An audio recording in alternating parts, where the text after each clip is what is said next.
Oke, selamat siang. Assalamualaikum teman-teman semua.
Nunggu dulu ya Pak Riris ya.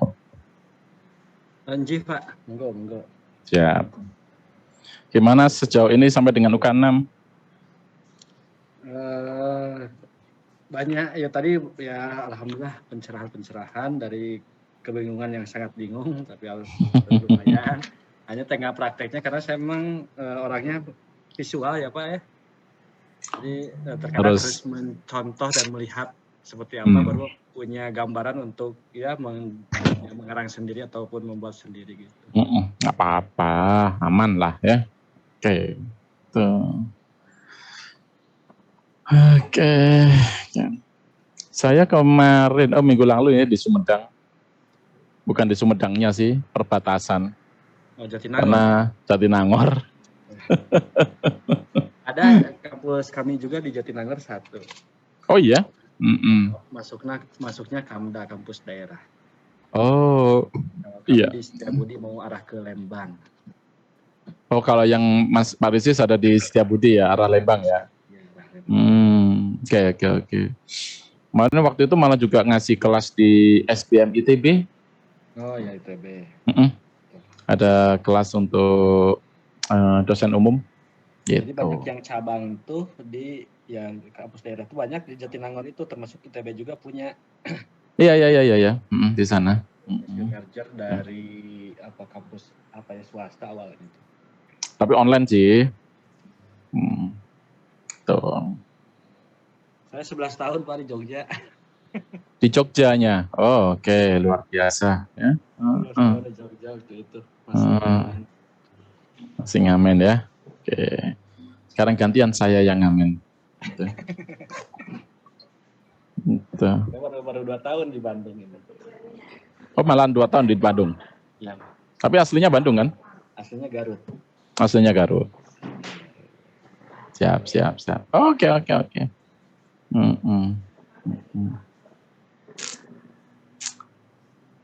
Bu Susi? Masih offline? Masih off? Ya. Okay. Pak. Gimana? Sampai dengan 6 UK? Sudah ada gambaran? Alhamdulillah udah ada gambaran ya. Jadi istilahnya tidak dipaksakan, kalau memang tidak ada kita bisa belajar dari yang lain ya Pak ya. Betul. Gitu ya. Yuk. Kan penting sekarang sudah waktunya kolaborasi sekarang, nggak bisa mandiri gitu ya. Iya. Oke. Nih teman-teman masih 16. Tadi alhamdulillah 28. Berarti mungkin ada rekan-rekan yang juga ngajak temennya, aman lah. Tuh. Kalau Pak Dewi sendiri di Jogja kan gimana? Saya di Kerawang, Pak. Headset lo, ha? Saya di Kerawang. Kerawang di mana? Karawang, Karawang. Jawa Barat. Karawang. Oh, di Karawang, tapi Mm-mm. kalau di Tapi, Jogja? oh enggak, saya enggak di Jogja. Cuma nanti memang akan ke Jogja kan karena memang ngajar. Oh, begitu. Mm-mm. Tinggalnya di Karawang juga. Saya tinggalnya di Kerawang, Kirain Jogja. tinggalnya di Jogja. Enggak. Pak Saya- Isnanto aja ya. Isnanto. Pak Is yang di Jogja, tuh, di Sleman.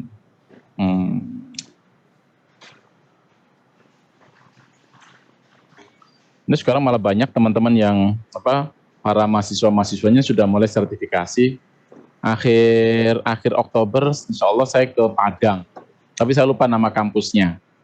Itu ada 40 mahasiswa yang mau sertifikasi. Jadi proses pembelajaran dulu untuk level staff 2 hari. Nah, baru setelah itu langsung sertifikasi. Gitu.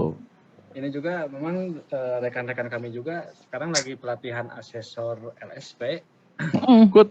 Ya sekarang teman-teman ya dari prodi yang lain, kalau prodi kami belum ada yang mengajukan LSP apa, skema apa gitu, karena di SKKNI mungkin nggak tahu belum dibahas atau belum masuk gitu. Oke.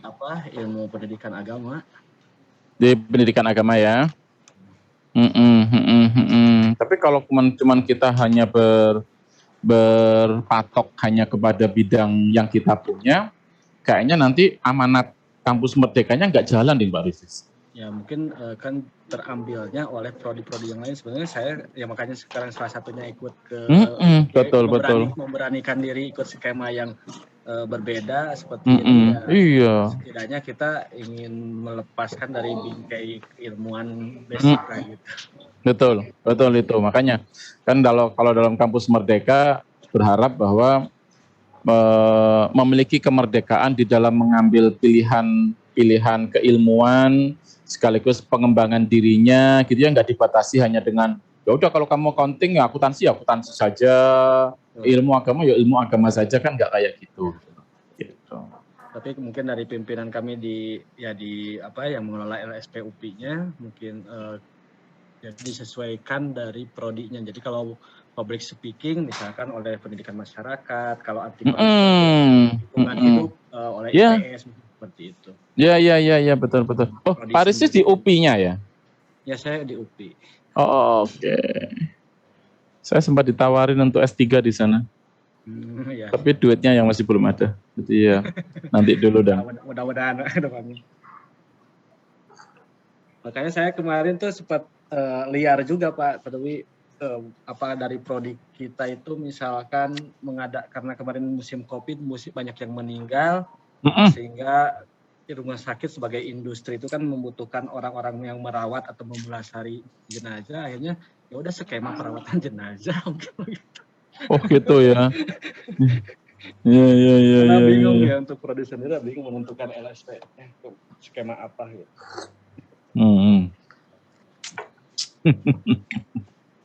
Tapi tidak berarti doanya banyak orang yang meninggal kan, enggak kan ya? Nanti dokter, jadi berarti doain orang sakit ya, enggak juga kan gitu ya? Banyak yang rohis gitu yang ya ditempatkan di rumah sakit mungkin. Ya benar. Dalam perawatan jenazah mungkin juga ada. Iya. Oke. Oke teman-teman, mengawali. Ada sisa pertanyaankah yang masih belum terjawab di UK 1 sampai UK 6? Kalau bisa besok, gini, kalau misalnya sekarang teman-teman sudah mulai ngumpulin, kalau besok masih ada waktu, nah besok dicoba. Siapa yang kira-kira sudah sempat ngumpulin dokumen, atau kalau sudah bisa di-insert ke mana? Ke PowerPoint, nah insert ke PowerPoint. Kita ingin tahu, saya juga kepingin apa yang sudah saya komunikasikan ini ditangkap secara benar atau sesuai dengan yang saya sampaikan. Karena komunikasi yang efektif itu adalah yang diterima oleh si penerima komunikasi, bukan yang diomong sama si yang ngomong gitu ya. Itu komunikasi yang efektif. Jadi kalau ada yang salah paham, jangan salahin yang menerima informasi. Kan sering kalinya gitu ya. Ada salah paham yang terima, oh kamu itu nggak bener, temanmu aja ngerti, kamu nggak ngerti. Ya mungkin cara komunikasi kita terhadap yang bersangkutan masih belum sesuai, gitu ya. Oke. Kalau nggak ada, saya lanjut, saya recording lagi. Recording in Pak, progress. mohon maaf. Yes. Di UK2 yang tadi di-share di draft, kalau yang lainnya berbentuk Word dan berbentuk ada yang Excel, ada yang PowerPoint itu bisa terbuka, tapi yang ini SOP itu yang pemantauan sasaran mutu VSD. Jadi saya apakah itu pakai aplikasi khusus atau bagaimana? Visio. Ya, aplikasi Pakai Visio. Visio. Itu aja ya. Softwarenya pakai Visio. Tapi sudah saya ubah yang digambar itu ya. Yang digambar itu ada. Jadi kalau memang ingin merubah yang punya saya, ya, yang merubah punya saya bisa pakai Visio. Kalau kepingin contoh SOP, kalian butuh nggak sih Bapak Ibu? Contoh-contoh SOP MSDM? Sangat butuh, Pak. Iya, Pak. Ya. Contoh ya. Saya carikan ada contoh SOP. Sebentar. Saya coba buka di link saya. Saya sudah masukkan ke Google Drive, cuman masalahnya di Gmail yang mana, nah itu yang saya mesti harus cari. Tapi sebentar ya. Nah itu nanti contoh SOP.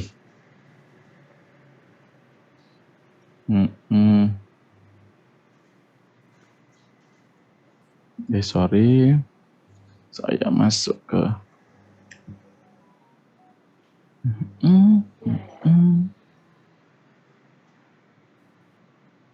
Oke.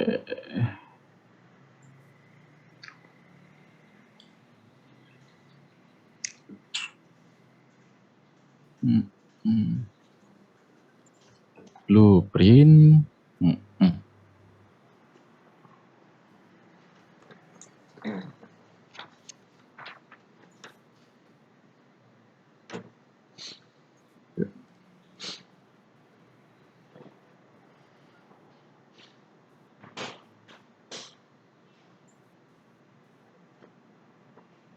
Oke, saya masuk ke grup 1.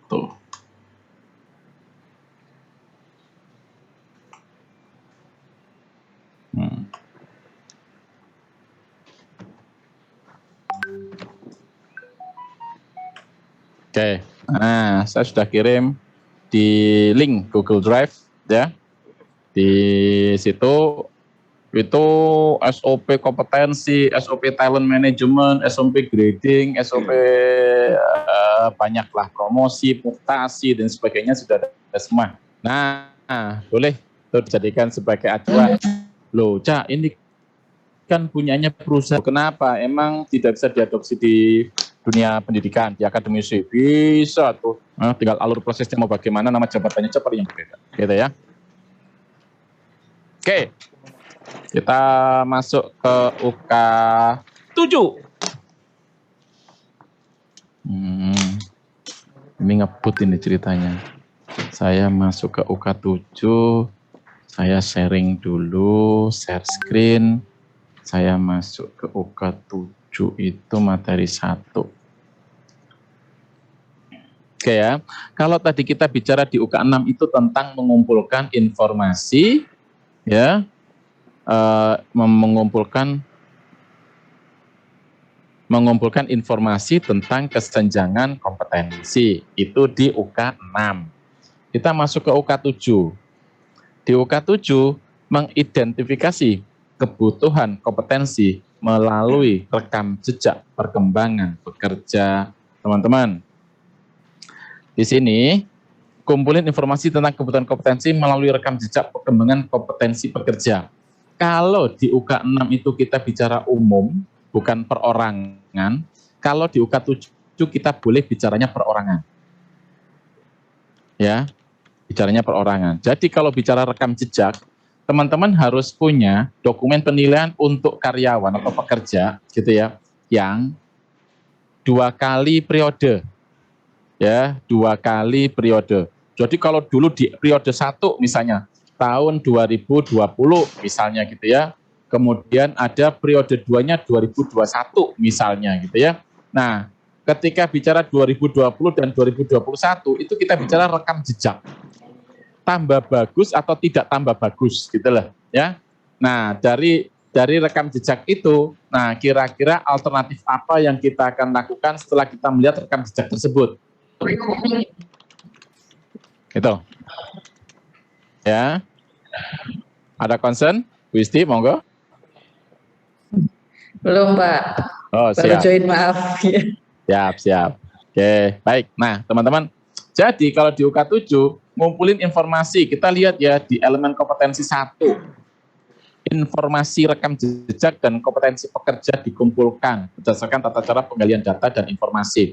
Artinya, ada penilaian, penilaian yang berurutan, gitu ya. Nah, kemudian dari situ muncullah rekapitulasi lagi. Tapi dasarnya adalah kita ingin melihat sebenarnya informasi tentang rekam jejak itu adalah gap yang berurutan.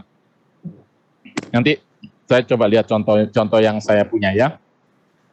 Kemudian di analisa di EK2-nya, data itu dirangkum. Ya. Ada laporan hasil kinerja berkala. Kemudian ada analisa data rekam jejak dan kesenjangan kompetensi dilaksanakan berdasarkan agenda berkala. Oke, berarti ada rekapitulasi kesenjangan dan analisanya. Terus kita masuk ke dalam merumuskan alternatif program. Oke, saya akan masuk ke dalam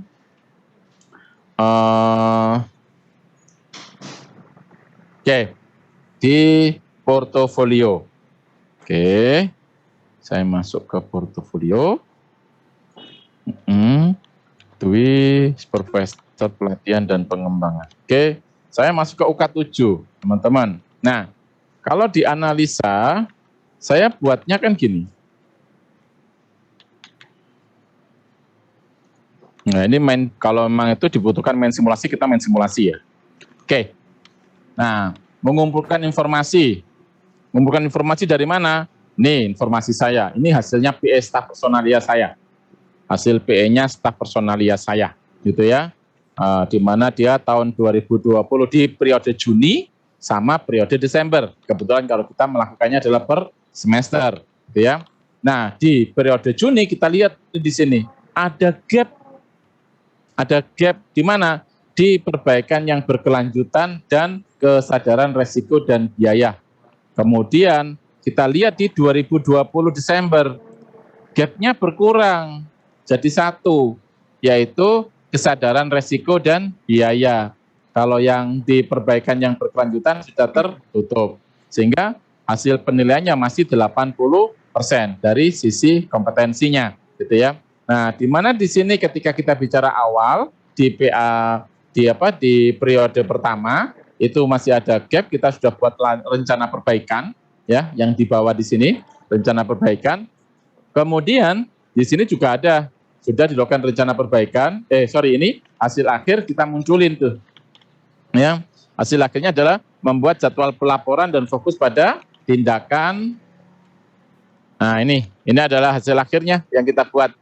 Kalau sesi pertama ini ada rencana perbaikannya di sini untuk semester 2, ketika diproses ternyata masih ada gap di sini, gitu ya. Di akhir semester 2-nya. Oke, kita analisa nih ceritanya. Nah, dari analisa ini kita lihat, ini kita kumpulin nih jadi 1. Oke, ini adalah rekapitulasi PE bulan Juni. Kemudian kita masuk ke bulan Desember. Nah, kita fokus ya. Jadi nama Seva tadi ada di mana? Ada di sini. Ya, nama Seva tadi ada di sini. Masih belum kompeten. Nah, kita rumuskan alternatifnya. Ini di skip ya. Jadi ini nggak usah dipakai, nggak apa-apa. Performance relationship map itu nggak usah dipakai, nggak apa-apa. Ya, jadi sebenarnya performance relationship map itu apa? Kalau di saya, itu cara ngajarin para user saya, manajer-manajer lain, untuk mengidentifikasi kebutuhan belajar buat anak buahnya. Jadi, dasarnya apa? Dasarnya adalah dari persyaratan. Harus bisa apa? Dosen itu harus bisa apa? Tendik ini itu harus bisa apa aja? Tendik itu harus bisa apa saja? Nah, itu. Dari situ kita ukur. Sekali lagi ya, ada proses pengukuran. Ya, ada proses pengukuran. Dari keinginan masuk ke kenyataan. Oke, dari kenyataan, laporan masih sering telat dan lain sebagainya, muncullah ternyata kalau kita bicara persyaratan, ada syarat knowledge, skill, attitude. Actualnya, knowledge skillnya menguasai pembuatan laporan, tapi attitude-nya cenderung permisif dengan keterlambatan pelaporan. Kondisi aktualnya, atasan kurang monitor atas permasalahan yang terjadi. Oke, sehingga atasan harus melakukan kontrol, melakukan update data. Program belajarnya membuat rencana kegiatan harian. Ya, jadi dia diminta untuk membuat program belajar. Programnya apa? Nah, dia harus buat aktivitas setiap hari. Ini salah satu alternatif ya. Nanti kalau alternatifnya dipakai teman-teman yang lain dengan alternatif yang berbeda, monggo, nggak ada masalah. Ya. Ini kebetulan alternatif yang saya pakai ini. Jadi dia sudah punya program kerja itu dari bulan Januari sampai dari tanggal 1 Januari sampai tanggal 31 Januari. Itu sudah ada jadwalnya semua di sini. Nah, itu ya. Nah, sehingga kelengkapan-kelengkapannya yang mesti kita akan lihat adalah saya akan buka di contoh ini form PA. Nah, kan ini kan semuanya sebenarnya sudah ada di dalam ya, teman-teman ya, sudah di dalam PowerPoint, tetapi memang PowerPoint itu sekali lagi saya sampaikan hanya sebagai pembuat cerita, karena tetap teman-teman akan ceritanya di formatnya ini. Ini formatnya, ini apa. Jadi kalau nanti misalnya mereka kan sudah pegang tuh dokumennya, kita menjelaskannya pakai PowerPoint, boleh gitu kan, karena mereka sudah baca dokumennya juga, gitu ya. Oke. Nah ini performance relationship map, ini adalah performance appraisal. Oke ya, ini performance appraisal. Nah ini form PA-nya, terus kemudian nanti, Cak, itu form PA yang kosong perlu nggak sih? Atau langsung dengan yang isian aja? Boleh yang langsung yang isian. Contoh di sini adalah yang langsung isian, gitu ya. Nggak usah pakai yang form yang bukan isian, nggak apa-apa. Ini yang form isian. Sama, ini juga tadi sudah saya masukkan ke dalam PowerPoint. Gitu.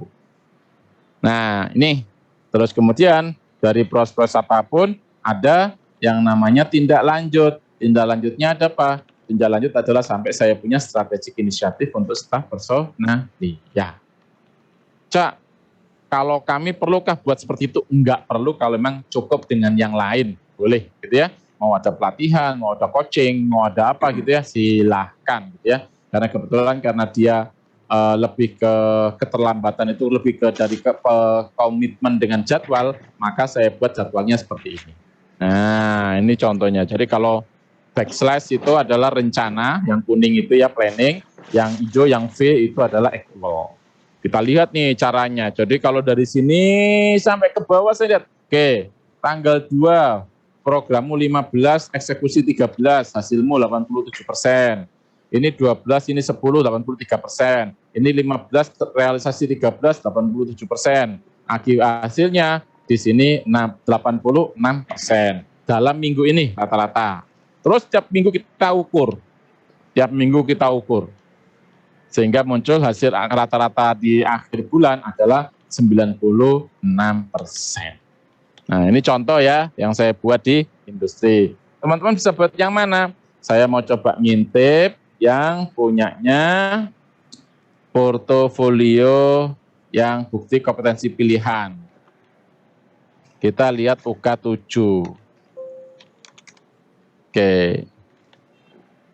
Ya, kita lihat di UK 7. Identifikasi, misalnya ini Universitas Semarang. Ya. Nah, ini kompetensinya si A, si Bapak Kepala si AN, Bapak Kepala Bagian Kepegawaian. Nah, ini dia menguasai IT, menguasai perkembangan SDM. Ya. Di judul di nama filenya itu UK 7, tapi di judul atas kayaknya barusan UK 9. Sorry, sebentar, saya stop share dulu. Saya share lagi ya. Ini UK 7 kan?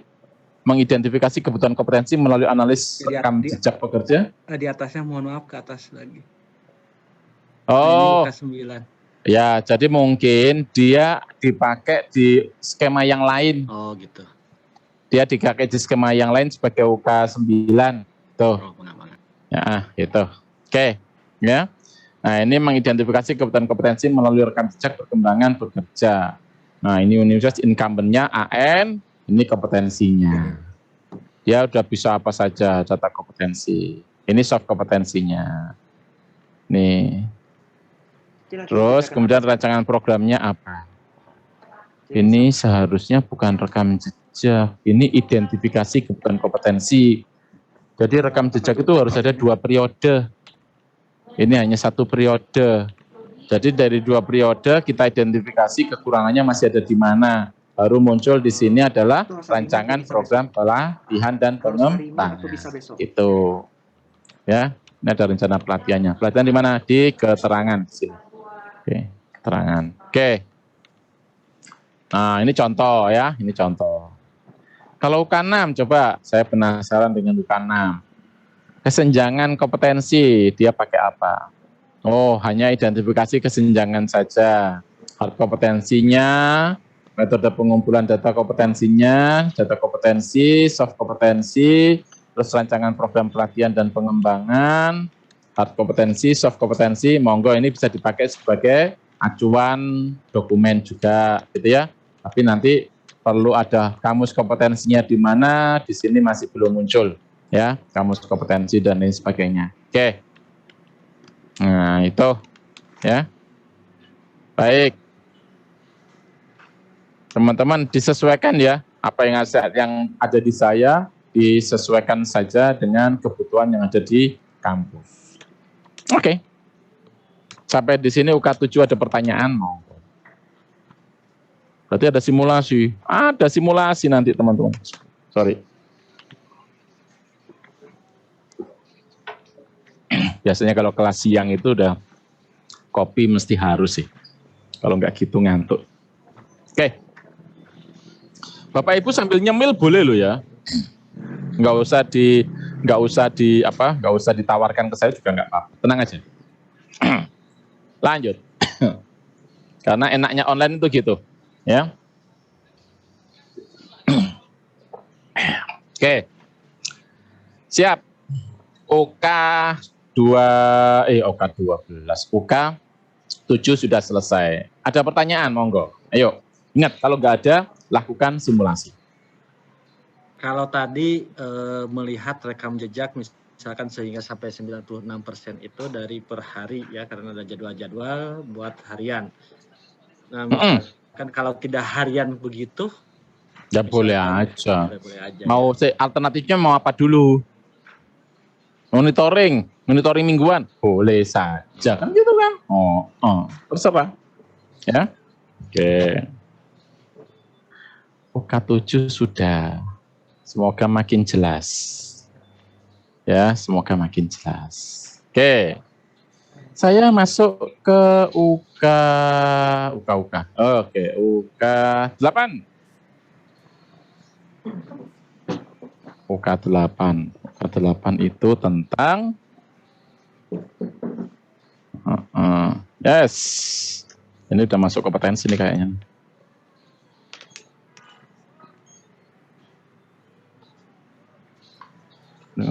Nah, talent, bener toh? Masuk ke talent toh. Oke, pemetaan potensi dan kompetensi individu. Wah, ini berat. Ayo. Teman-teman pernah ada yang ngajar talent management? Manajemen talenta? Belum, Pak. Oh, belum. Oke. Ada yang sudah pernah mendapatkan pembelajaran tentang talent management? Oke. Teman-teman, saya masuk ke melakukan pemetaan potensi dan kompetensi individu. Ini yang tadi saya sampaikan. Nanti di penilaian yang tadi KPI dengan penilaian perilaku itu dikombinasikan.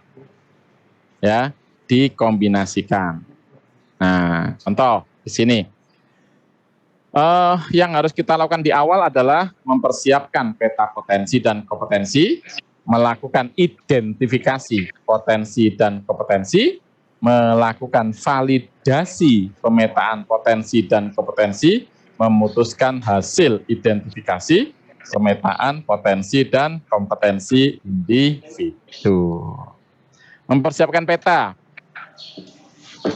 Berarti ada kebijakan tentang manajemen talent. Kan gitu. Ada kebijakan manajemen talent di mana ada metode pemetaan kompetensi pekerja ditentukan berdasarkan kebijakan pemetaan kompetensi. Berarti ada SOP-nya, manajemen talenta, ya. Ya, ada manajemen talenta. Oke. Kemudian ada parameternya. Pemetaan potensi itu apa, kompetensi itu apa. Kemudian ada peta kompetensi dan kompetensi, penilaian kompetensi dan data kompetensi disiapkan. Kayaknya saya langsung contoh aja ya di ini ya, di mana di contoh portofolio saya ya, biar teman-teman lebih clear ya. Sip, saya buka dulu contoh portofolionya. Saya masuk ke materi supervisor, saya masuk UK 8, saya masuk analisa.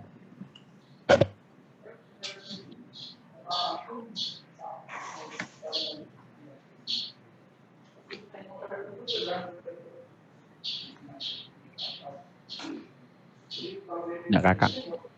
Oke, ya. Di pemetaan potensi dan kompetensi individu ini mempersiapkan peta. Oke, teman-teman, ini adalah SOP manajemen talenta saya. Nanti kalau teman-teman mau buat, nah manajemen talenta itu kalau di kampus, biasanya misalnya dosen yang sekolah. Dosen yang sekolah. Nah kemarin ada yang diskusi dengan saya, Cak, di kami dosen sekolah itu inisiatif sendiri. Ya wis, pura-puranya. Oke, pura-pura lagi. Pura-puranya jadi programnya kampus, Deng. Ya, pura-puranya gitu. Nah, kalau di kampus ada SOP manajemen talenta, misalnya gitu ya. Atau misalnya tendik yang disekolahkan supaya dia bisa misalnya bisa jadi dosen misalnya gitu ya. Nah, itu bagian dari manajemen talenta. Ya. Bagian dari manajemen talenta gitu kan. Itu. Jadi jangan, Cak, di tempat kami nggak ada, Cak, talent management, Cak. Ada. Dulu saya pernah ngawal perusahaan-perusahaan Jepang gitu kan. Mereka bilang, Cak Dwi, kami nggak ada, Cak, perusahaan manajemen talenta. Terus saya nanya, itu orang Jepang ada yang ngawal nggak ya? Kan biasanya selalu dikawal sama orang lokal. Ada. Nah itu manajemen talenta. Disiapin untuk gantiin yang di atas. Selesai. Oh itu talent management. Iya itu talent management. Jadi jangan nggak harus struktural banget gitu ya. Oh ini mau gantiin dekan, ini mau gantiin rektor atau gantiin pembantu rektor atau nggak usah kayak gitu. Kita bicara yang simpel aja, bicaranya adalah dari dosen. Gitu ya. Oke. Nah, terus parameter pemetaan. Teman-teman, kan tadi teman-teman punya performance, punya potensial. Ya, punya performance, punya potensial. Performance itu dari KPI, potensialnya dari penilaiannya di perilaku. Nah, itu nanti akan muncul. Identifikasinya mau apa? Gini, teman-teman. Oh, ini enggak ada. Ah, ini teman-teman. Jadi ini namanya Human Asset Value Map. Peta HAV. Ya, Human Asset Value. Kalau kita mengklasifikasikan untuk bisa masuk ke talent itu ada di ranah 7, 8, 9. Ya, ada di ranah 7, 8, 9. Ini yang masuk talent. Yang harus dipelihara. Atau di kader. Yang harusnya di kader. Nah, nanti terserah teman-teman punya yang mana, bagaimana silakan. Gitu ya. Nah, kenapa ini muncul, identifikasinya dari mana? Teman-teman lihat di sini. Ini performance yang bawah, ini kompetensi. Maka kalau tadi teman-teman punya SKP, gitu ya, SKP, kita lihat tuh SKP. Di SKP itu bicara kinerja. Ada bicara perilaku. Kita bagi dua. SKP itu kalau misalnya nih bagus banget, misalnya ya, bagus banget, di mana totalnya itu adalah katakanlah sampai dengan 100 paling tinggi. Nah, udah, kita kasih batasan. Yang akan masuk klasifikasi KPI tinggi, itu bila dia mencapai berapa sampai berapa. Nah, itu teman-teman harus klasifikasi. Ya, maka harus punya, sorry, saya masuk ke materi aja. Bentar. Ya, saya masuk ke materi. Di sini ada 8. Saya masuk ke materi. Teman-teman, nah, ini. Singkat saya pakai materi dulu ya. Apa itu manajemen suksesi? Nah, coba. Manajemen suksesi itu adalah fasenya sudah masuk fase ketiga dari era manajemen suksesi, yaitu era manajemen suksesi itu fase ketiganya HR. Ya, fase pertama apa? Fase kedua apa? Fase pertama itu ini, business function, payroll, benefit, tunjangan, surat peringatan, kalian masuk tidak hadir, alpha dan lain sebagainya. Nah, itu ada di sini, business function, gitu ya. Nah, geserlah sekarang ke business partner. Di mana rekrutmen, kita bicara strategik HR, strategik HR, strategik organisasi, HR terlibat di dalam membangun strategik organisasi, gitu ya. Kemudian terlibat dalam konteks konsisten yang lain. Nah, masuklah sekarang business integration, di mana di business integration ini, di talent management, HR harus ikut menyiapkan orang-orang yang nanti akan ada di posisi kunci. Ya, menyiapkan pengganti untuk posisi kunci. Ya, jangan sampai posisi kunci itu selalu kita ambil dari luar, tapi kita bangun dari internal. Nah, itulah yang namanya fase era ketiga. Oke. Nah, cara menentukannya bagaimana? Nah, teman-teman, yang saya akan lanjut masuk, di sini. Ada performance, ada potensial. Di mana potensial itu adalah kompetensi. Maka teman-teman harus klasifikasi. Performance yang high, itu masuk yang mana? Ini sorry kalau nomornya beda ya.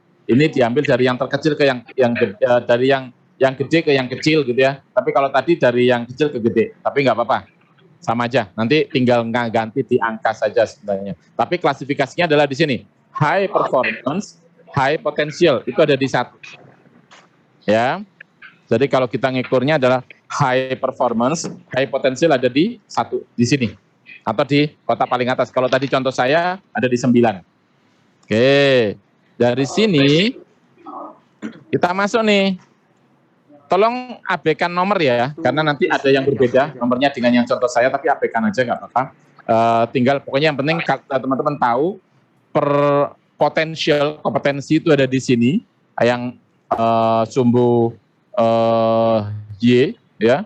Di sini sumbu X-nya adalah performance, KPI. Tinggal dilihat klasifikasinya apa. Nah, caranya apa nanti klasifikasi? Nah, terserah. Teman-teman mau buat klasifikasi high itu yang bagaimana? Buat klasifikasi medium bagaimana? Misalnya, yang nilai KPI-nya itu adalah 90 sampai 100 atau 91 sampai 100, dia masuk high. Yang nilainya 75 sampai 90, dia masuk medium. Di bawah 75, dia masuk low. Misalnya gitu ya. Begitu juga dengan yang perilaku, yang tadi di SKP. Kita buat klasifikasi sendiri. Mana yang masuk high? Oh, contoh, karena juga sama ya. Kita range-nya makta 0 sampai 100 atau range-nya 1 sampai 5 misalnya. Range-nya 1 sampai 5. Berarti yang high itu yang berapa?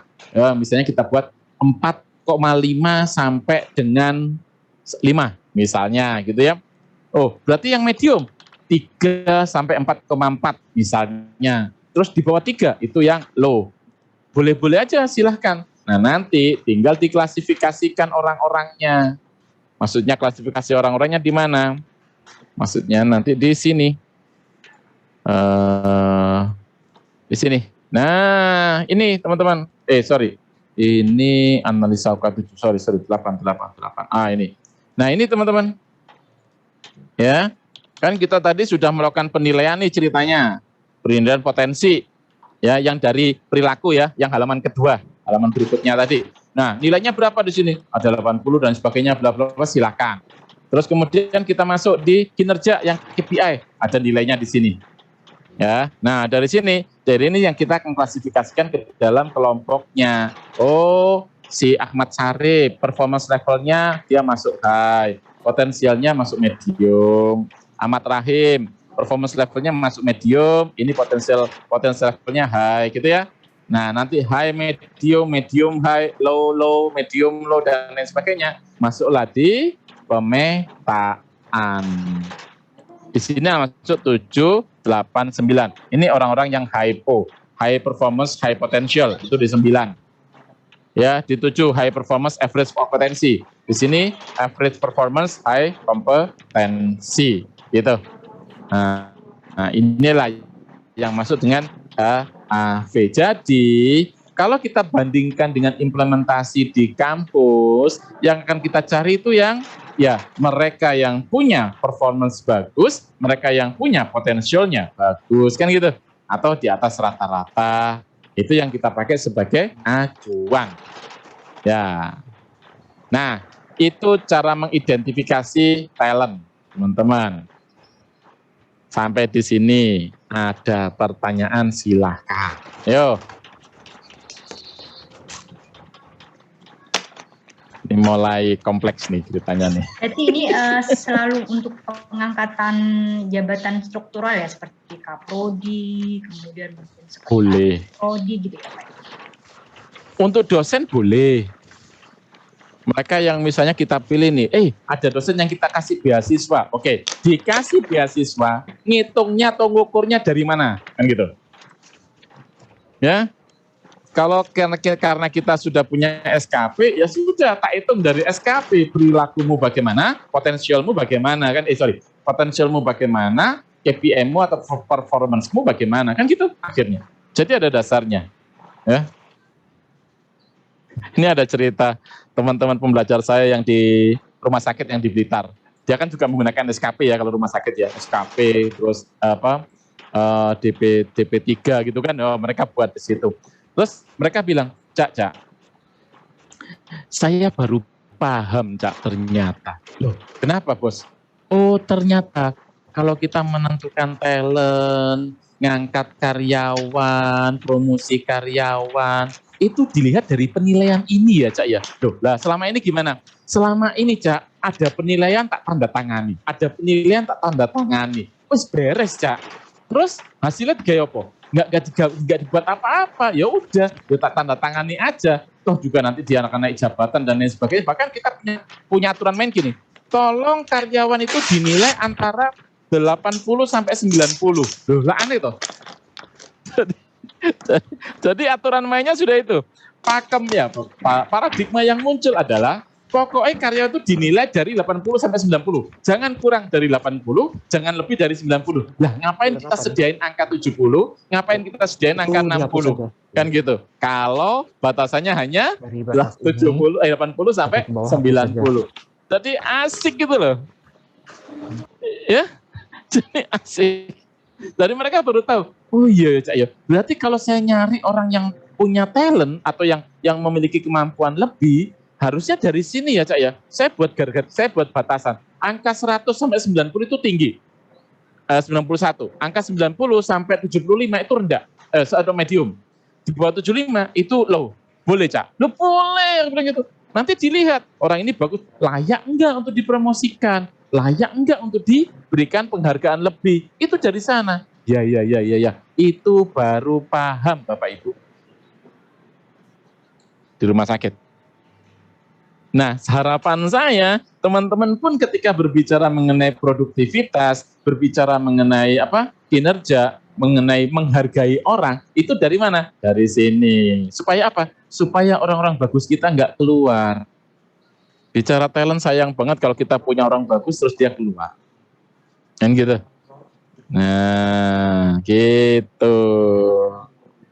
Jadi, boleh untuk yang rubah di struktural, ya bagus. Boleh untuk yang pengembangan dosen, silahkan. Atau tendik yang mau ngedosen, silahkan. Oke. Ya, Pak, mohon maaf bertanya. Monggo. Ini kan kalau di sini kan analisis kompetensi berdasarkan tadi, tapi di tempat kita itu juga ada SOP untuk istilahnya yang bisa mendapatkan beasiswa itu bisa digunakan tidak? Jadi di konten atau Boleh. gimana? Boleh. Kita bilang ke asesor, Pak Asesor, talent yang kami ukur itu dari SOP penerimaan beasiswa. Karena para talent buat kami itu kami akan memberikan beasiswa terhadap beliau, terhadap mereka-mereka yang punya hasil kinerja lebih bagus di antara yang lain. Nah, dasarnya dari situ. Boleh. Bentuknya bukan kata-kata talent, tapi kata-katanya adalah pemberian beasiswa bagian program dari pengembangan SDM. Boleh, kan gitu. Iya. Ya, wis. Sip. Nah, enak tuh. Menarik Pak, di tempat kerja saya itu memang sama ya. Jadi dibuat nilainya tidak ada yang di bawah 75, kemudian maksimal 85 gitu. Terus yang bagian-bagian keluarga yayasan tuh di atas semua gitu Pak. Ada tapi kan nggak bisa menjadi talent ini ya, talent merit atau talent. Iya, betul. Kan gitu ya. Terus ngapain kita sediain angka di bawah itu dan di atas itu? Nggak usah disediain, udah tulis saja. Range penilaian 75 sampai 85, selesai. Udah, nggak usah kemana-mana. Ya repot dong. Terus 75 itu apa, 85 itu 75 apa, 76 apa, 77 apa, 78 apa. Jelas enggak? Kan gitu. Ya berdasarkan rasa sih, Cak. Yo, gajinya dirasake bae. Itu aja kan akhirnya. Gitu. Ayo. Monggo, silakan Pak Ainur. Iya Pak, ini tadi kan sempat untuk ini bisa dipakai juga untuk yang kalau dosen mau lanjut S3 gitu nggih Pak? Nggih, betul. Nah, betul. Kalau kasusnya di tempat saya itu kan emang kayak semua dosen yang sekarang sedang yang sudah S2 itu diminta untuk lanjut S3 gitu Pak. Wih, mantep. Nah, itu kebijakannya adalah cari dulu beasiswa di luar. Maksudnya di luar kampus, terus kemudian entah dari Dikti atau dari manapun gitu. Nanti kalau tidak dapat baru kemudian maksudnya dari dalam gitu Pak dibiayai. Nah itu hanya sejauh yang saya tahu Pak itu hanya berupa dalam SK rektor gitu Pak. Tidak ada untuk kayak prosedur atau SOP yang tertulis kayak semacam gitu Pak. Ya udah, berarti simulasi. Matur suwun Pak. Nah, simulasi kan gini loh. Kalau teman-teman ingin buat simulasi, udah nggak usah sendiri-sendiri. Udah kelompokkan aja gimana simulasinya. Kalau untuk talent di kampus, kan gitu. Ya kan? Nanti harapannya apa yang sudah kita create itu kita usulkan ke kampus. Ini loh tuntutan kalau kita berbasis SKKNI, karena teman-teman izin. Tahun 2022 itu nanti fokus nih di Kemenaker, di semua institusi swasta maupun pemerintah itu akan fokus ngejar ke produktivitas. Jadi akan ada sertifikasi untuk produktivitas apapun levelnya. Bahkan ya kalau di manufaktur ya itu menjadi satu makanan. Tapi apakah hanya berlaku di manufaktur? Enggak. Berlaku di yang lain. Banyak. Itu teman-teman. Nah salah satunya kita mesti ngukur nih produktivitas dosen, produktivitas tendik itu gimana. Nah itu challenge-nya nanti tahun 2022 sudah dicanangkan itu. Saya sudah diomongin sama teman-teman Kemenaker. Ayo Cak, buat skema produktivitas, karena nanti program pemerintah itu akan fokus kepada produktivitas.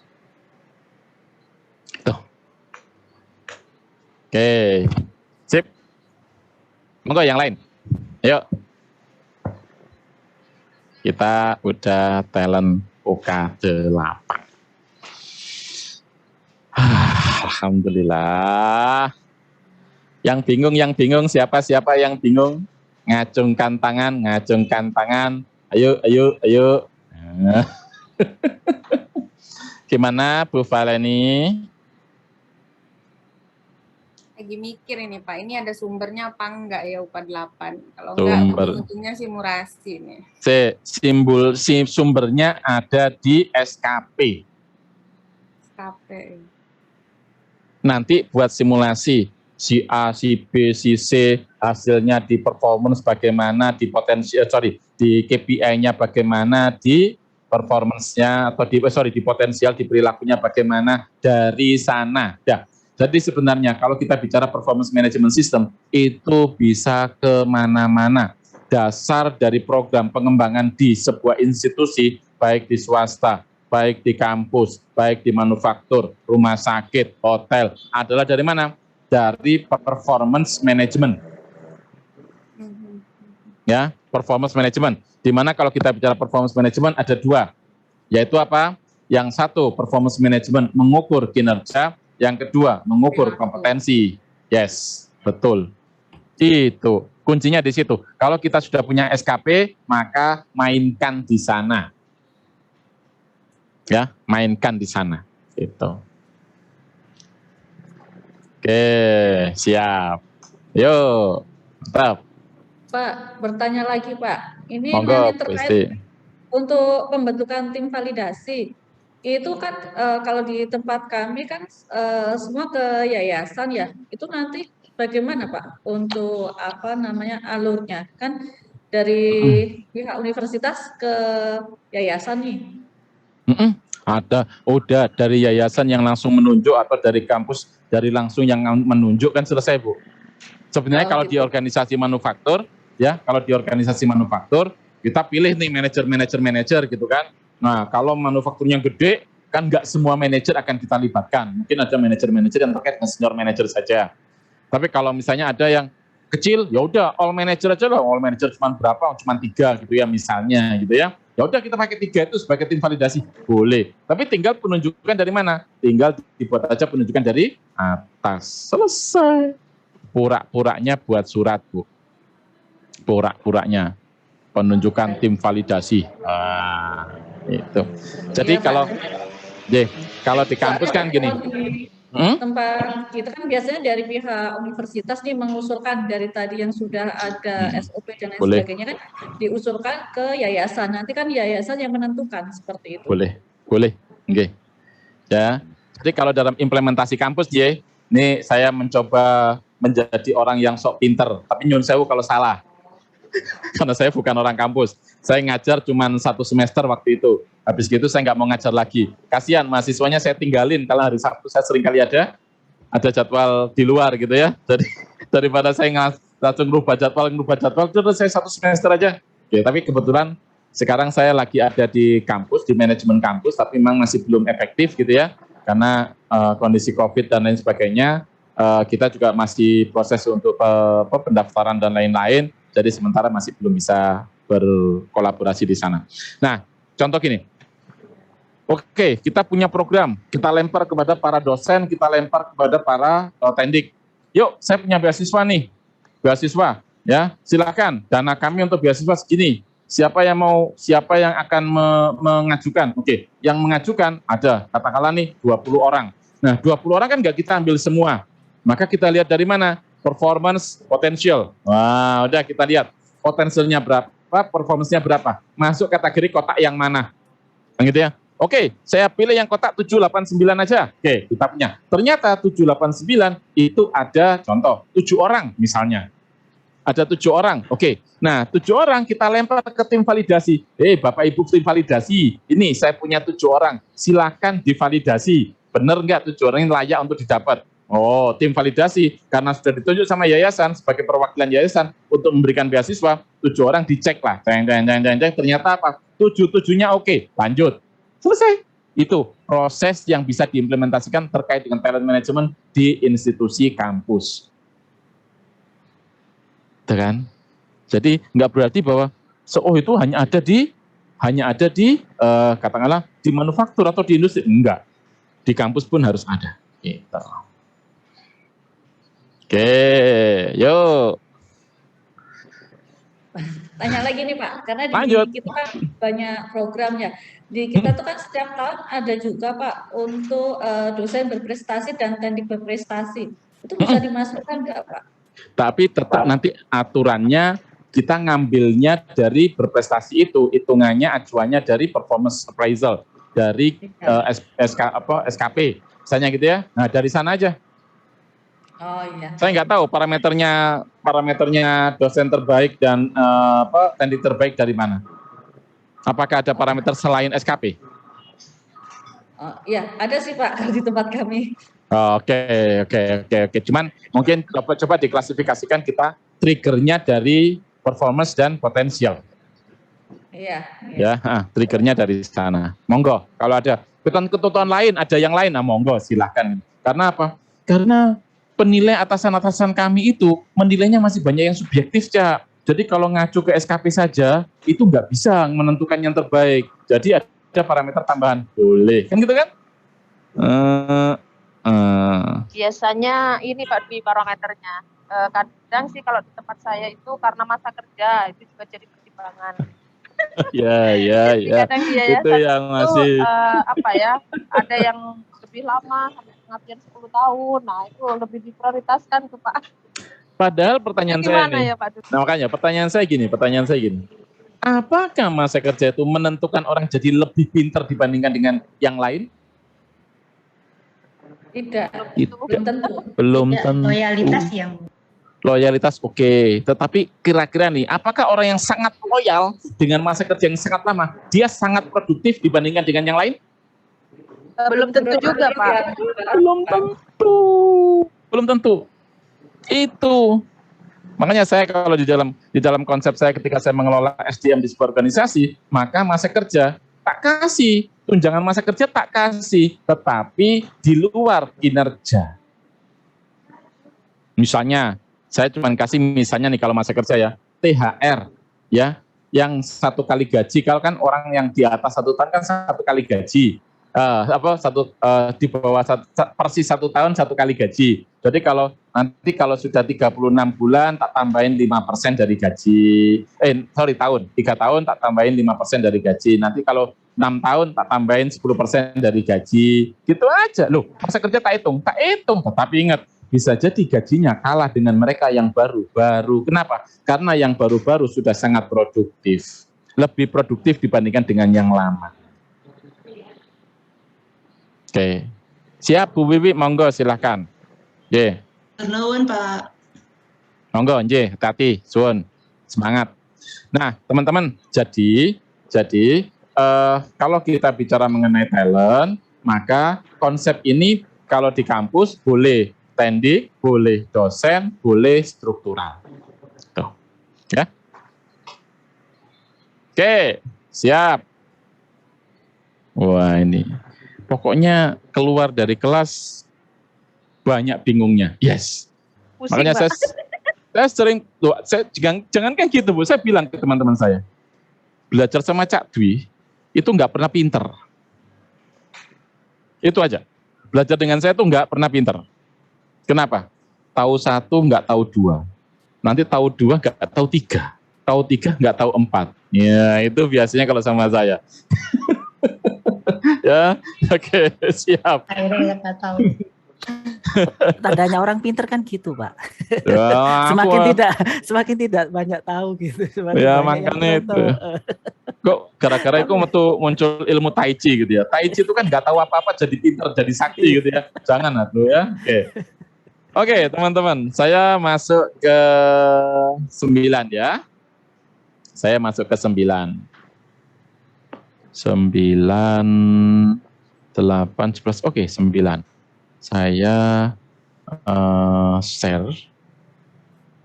Yes. 6, 7, 9.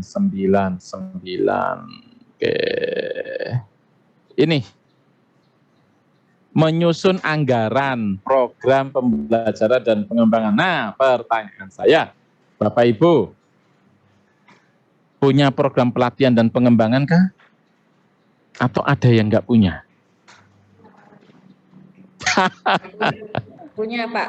Pak, Punya. izin bertanya lagi Pak. Nah, ini kan penyusunan anggaran program pembelajaran dan pengembangan. Kalau untuk studi lanjut itu masuk di sini apa tidak Pak? Ada 2. Studi lanjut itu bisa masuk ke yang tadi talent, implikasi dari kita membuat program talent sendiri. Ada yang masuk sebagai program pelatihan. Mau dibawa kemana, monggo? Ya, gitu.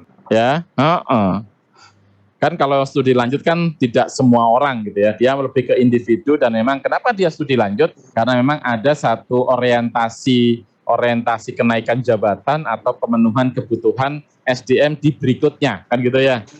Tidak karena pengembangan skillnya dia atau enggak ada misalnya gini, saya punya gap, saya kurang A, kurang B, kurang C. Oh ya sudah, yuk ikut sertifikasi. Oh saya kurang ini, saya ikut sertifikasi, ikut training. Nah itu adalah program pembelajaran dan pengembangan. Artinya program pelatihan. Gitu. Tapi kalau ini, nah kalau misalnya untuk yang di luar, yang terkait dengan orang-orang yang spesifik, mungkin bisa dimasukkan ke dalam yang tadi, talent management. Gitu. Nah, di anggaran program pembelajaran dan pengembangan, kalau belum punya program pelatihan, maka concern kepada apa? Concern kepada simulasi. Pura-pura diadakan. Format boleh ngadopsi saya, boleh ngadopsi yang terakhir saya kirim. Ya, oke. Ya, tapi tentunya akan ada perpaduan dengan saya dan dengan yang saya kirim yang tadi yang kompetensi inti, kompetensi pilihan dengan yang saya kirim sebelumnya ke link. Ya. Oke, asik nih. Tapi setelah ini teman-teman akan paham gitu ya. Gini teman-teman. bukan PR, tapi bisa ini. Insight yang didapat oleh rekan-rekan saya pembelajar itu akhirnya jadi gini. Oh alah, Cak, saya jadi paham. Ternyata antara pelatihan, antara penilaian kinerja, antara pengembangan SDM yang lain, apakah itu talent ataukah promosi dan lain sebagainya, itu ternyata ngeling ya, Cak ya. Itu aja yang saya tangkap dari teman-teman. Saya jadi paham, Cak, ngelingnya ke sana ini karena ini harus ada itu. Iya, itu. Nah, target saya teman-teman di sini, saya pingin teman-teman paham tentang circle of HR tadi itu, ya. Jadi akhirnya buat kompetensi, buat pelatihan, buat SOP apa dan lain sebagainya itu teman-teman paham dengan circle-nya di situ. Oke. Nah, menyusun anggaran, minta tolong diperhatikan di sini, yaitu apa? Harus ada anggaran tahun sebelumnya. Oke. Harus ada anggaran tahun sebelumnya. Kemudian dari anggaran tahun sebelumnya kita review, kita tinjau, gitu. Setelah kita tinjau, kita buat anggaran berikutnya. Udah itu aja, ya. Berarti ada 2 kali anggaran ya, Cak? Iya, ada 2 kali anggaran. Pura-puranya ada, gitu ya. Gitu. Nah, oke. Saya langsung masuk ke format saya aja ya, supaya teman-teman paham ya. Oke, saya masuk ke format saya.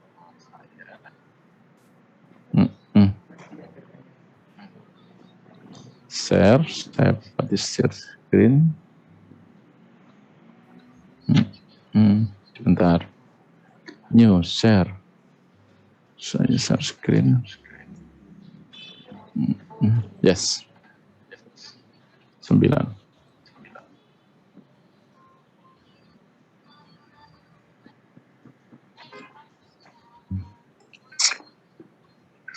Oke. Ini. Jadi, saya pakai nih meninjau anggaran. Nah, ini ada data anggaran. Di sini ada, ini adalah data anggaran periode tahun 2020. Ini realisasi.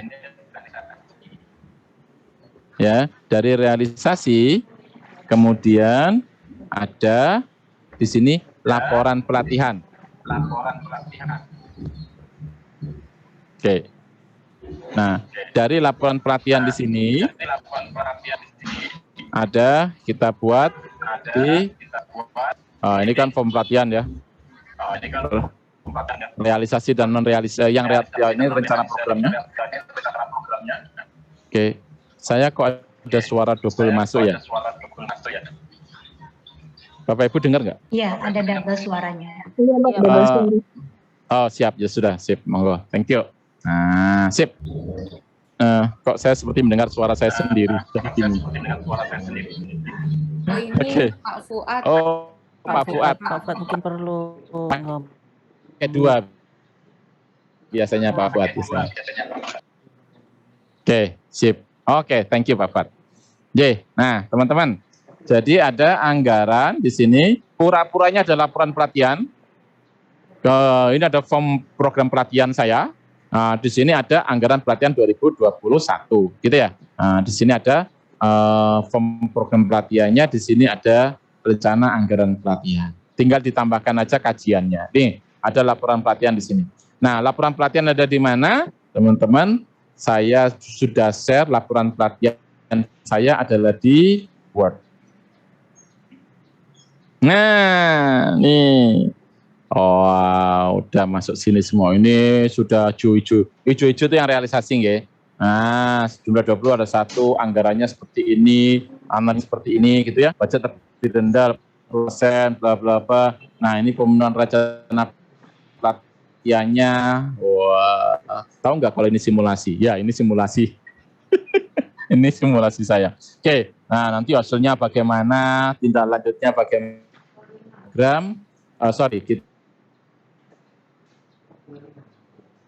Kita buat anggaran di berikutnya.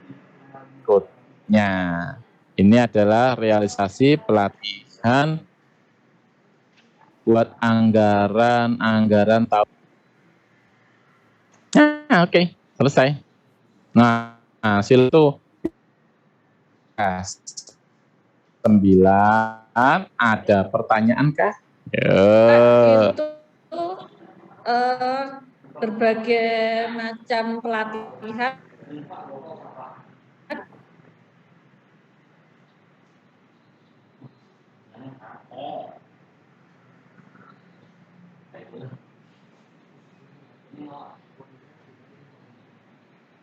Di saya pelatihan Teams itu cuma 3, tapi kebanyakan yang di luar tuh outside, pakai di luar gitu ya. Ada 6 misalnya, ya sudah 3 dan 6 masukin sebagai program pelatihan, beres kan gitu. Apakah harus sebanyak punya saya? Enggak harus. Gitu. sesuai realisasi aja yang ada di kampus ya Pak ya. Pertama rencana dulu, baru realisasi, baru buat yang rencana anggaran berikutnya. Nah, membuat rencana anggaran berikutnya, balik lagi teman-teman. Ini rencana anggaran berikutnya berbasis apa? Berbasis rencana pelatihan tahun 2021. Jadi tetap teman-teman harus buat. Saya punya program, Cak. Saya nggak punya program tapi punya budget, Cak. Pokoknya budgetnya berapa? Ya kita buat budgetnya ya, yang kita siapin ya, katakanlah 100 juta, Cak. Oke, nah 100 juta itu dari mana? Ada nggak programnya di sini? Gitu. Nih ada SR for non-SR ada 7,5. Ini problem solving ada 7,5. Ini 12 juta. Kalau in-house, saya nggak anggaran, saya nggak budgetin gitu ya. Tapi kalau yang misalnya melibatkan vendor, ya saya budgetin, kan gitu. Nah, ini berarti budget saya cuma berapa? Ada 12, ada 15, cuma 27 juta, selesai. Yang lainnya in-house. Gitu. In-house dalam konteks, in-house itu dilakukan oleh trainer-trainer internal ya. Oke. Itu, nah baru di sini muncul Muncul anggaran tahun 2021-nya. Saran saya teman-teman, ajak tim buat dokumen. Ya, kalau perlu ajak mahasiswanya sekalian. Kamu mau belajar sebagai supervisor pelatihan dan pengembangan? Ayo sini, tapi buat dokumen ya. Nah, biar dia kalau sudah selesai, dia nanti langsung sertifikasi. Sekalian kan gitu. Pada repot Pak, mau akreditasi 8 prodi. Oh iya. Oh, pada repot ya. Luar biasa akreditasi. Saya kemarin habis RCC. Itu sama dengan akreditasi. LSP. Oke. Monggo, ada yang lain, silakan. Ayo. Pak Dwi, ini untuk pelatihannya kan jumlahnya kan tergantung masing-masing ya Pak ya tadi ya. Iya, tergantung masing-masing. Ini contoh aja Pak, kalau di kami itu seperti kayak APAR itu ya Pak, boleh ya Pak ya? Benar. K3 itu ya Pak Nah, ya? kapar, K3 itu kan, boleh itu, ya. Gitu. Ada misalnya pelatihan-pelatihan umum, misalnya manajemen mutu atau apa nih, pelatihan-pelatihan yang mengenai perilaku, membangun nilai-nilai perusahaan atau nilai-nilai institusi, boleh. Apalagi itu aja buat yang ringan-ringan aja. Nanti buat yang ada keterlibatan vendor misalnya, gitu ya. Nah, gitu. Ya. Andaikan sulit misalnya kalau punya saya sudah bisa mengakomodir, tinggal diubah nama-nama trainingnya, nama rupiahnya, boleh. Ya, boleh. Asal bisa cerita. Ya, asal bisa cerita. Jangan cuman, Pak Fuad, siap. Kalau misalnya itu RKT bisa termasuk enggak? Apa itu Pak RKT? Rencana kerja tahunan misalnya seseorang itu kaprodi atau dekan, itu kan pasti kan setiap tahun kan mengajukan anggaran-anggaran ke rektorat. Oke. Nah, ada pelatihannya? Itu kan pasti meliputi pelatihan ada, kemudian pendidikan ada, dan semuanya kan komplit. Itu bisa masuk enggak? Bisa Pak. Ya? Bisa ya? Bisa. Nah, nanti kan ke depan misalnya gitu nggih. Kalau misalnya kita katakanlah kita 2020 sudah pernah buat budget. Kan ada realisasi budget tuh di akhir tahun misalnya, ya. Nah, tahun 2021 kita ngajuin budget lagi, kan pertimbangannya kan dari budget sebelumnya. Kamu kemarin minta budget segini, realisasinya sampai di mana, pertanggung jawabannya mau bagaimana, kok nggak ada ke saya? Ya sekarang saya nggak kasih budget kamu tinggi-tinggi deh, tak kurangi 50%. Nah, kan pertimbangannya dari yang sebelumnya, Pak. Kan kalau yang peserta ini kaprodi itu kan tinggal membuktikan saja kan bisa. Nah, nanti punyanya kaprodi diminta. Kan gitu ya? Iya. Boleh loh. Pak, Bapak kan nugasin saya nih kompeten. Bapak nugasin saya kompeten kan gitu ya, Pak. Pak, saya butuh dokumen itu buat saya Pak, supaya saya kompeten, Pak. Gitu dong. Iya. Oke, siap. Yang lain, monggo, silakan.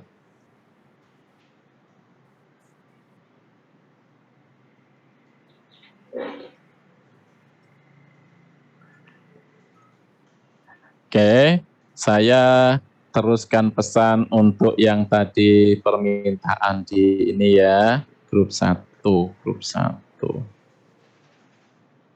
Oke, sebentar. Nah, ini yang informasi untuk 2 kali kelas sudah saya share. Oke. Baik. Oke. UK 9 sudah selesai. Saya masuk ke UK 10. Pokoknya bingung tinggal. Nanti ujung-ujungnya bingung semua gitu ya.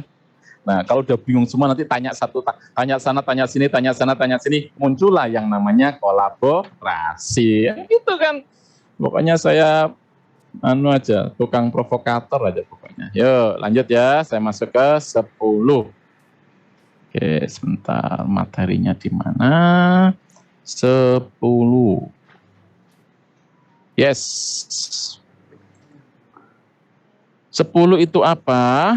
10 itu adalah melakukan evaluasi pelaksanaan keseluruhan program pembelajaran dan pengembangan. Oke, berarti apa? Ada runtutan dari yang 9. Kalau 9 kita bicara anggarannya, kalau 10 kita bicara evaluasi pelaksanaan. Tapi dokumennya bisa dari satu dari mana? Laporan program pelatihan. Dari sana aja kita pakai, karena yang satu bicara duit, yang satu bicara program, kan gitu. Nah, ini menyusun hasil evaluasi, membuat rekomendasi hasil pelaksanaan laporan pelaksanaan program. Nah, ada dokumen hasil, ada post test, ada evaluasi, teman-teman. Sebenarnya kalau di dalam setiap kali melakukan program pelatihan, itu ada evaluasinya. Biasakan untuk membuat evaluasi. Apakah itu evaluasi level 1, level 2, atau level 3. Level 1 itu terkait dengan reaksi peserta. Oh, saya suka peserta materi, saya bisa mendapatkan, saya bisa memahami proses belajarnya, itu di reaksi. Kalau di knowledge yang level 2 itu lebih kepada pemahaman. Ambil dari mana pemahamannya? Ambil dari ambil dari post-test. Ambil dari post-test. Nah, level 3 itu yang ada tindak lanjut, gitu ya. Ada rencana tindak lanjut hasil implementasi program belajar. Itu yang level 3. Level 4 ada, tapi nggak usah tak omongin di sini. Level 5 ada, tapi nggak usah tak omongin di sini. Kita hanya fokus di level 1, level 2, level 3 saja. Karena di dalam UK yang diminta adalah level 1, level 2, sampai level 3 saja. Nggak sampai ke level 4 dan 5. Oke. Nah, ini ada rekomendasi hasil gitu ya. Oke, saya langsung masuk ke materi saya di UK 10 gitu ya. Di UK 10. Nah, di UK 10 saya ambil ke analisanya dulu. Saya stop share. Saya share screen. Oke, saya share ya, di sini aja. Nah, ini adalah evaluasi pelaksanaan keseluruhan program pembelajaran dan pengembangan. Secara UK tadi sudah saya sampaikan guys, secara UK, menyusun hasil, evaluasi pelatihannya ini, form pelatihan yang kita pakai, ada form tindak lanjut. Nah teman-teman, ada nggak form-form untuk evaluasi pelatihan? Minimal 1 hasil pelatihan, terus kita buatin formnya. Oke, terus kemudian di sini adalah SOP pelatihan, yang tadi sudah kita buat di UK yang pertama, ada SOP pelatihan. Nah itu di 10 ini muncul lagi itu SOP-nya. Nah di sini adalah realisasi program. Ini bisa diambil di mana? Ada di dalam laporan pelatihan. Sekali lagi teman-teman, boleh diadopsi, tinggal diubah saja. Mau diisi 6 pelatihan, 10 pelatihan, silakan. Ya, oke. Minimal teman-teman bisa bercerita bahwa program pelatihan saya seperti ini, efektif dan tidak efektif, kita buat analisanya, kemudian muncullah program pelatihan berikutnya, di mana ada rekomendasi. Nah, ini adalah tahun 2020, ini adalah realisasi, ini isinya ada di laporan pelatihan, Bapak Ibu. Ya, isinya ada di laporan pelatihan, kemudian ada catatan dan tindak lanjut, ya kita buat menjadi satu bentuk laporan pelatihan. Selesai. Ya. Formatnya di laporan pelatihan tadi sudah ada mengidentifikasi. Ini. Nah, ini Bapak Ibu. Ini ya. Nah, cuman saya nggak masukin anggaran karena anggaran ada di mana? Anggaran ada di UK 9. Sedangkan kalau yang terkait program pelatihan, realisasi, evaluasinya itu ada di UK 10. Selesai gitu.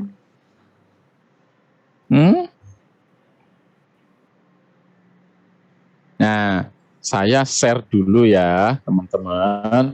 Contoh-contohnya ini apa?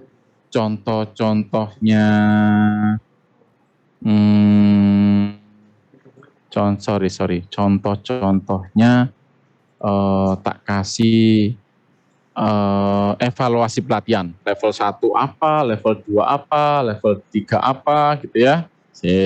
Ada di mana ya, Kak? Saya training, merancang,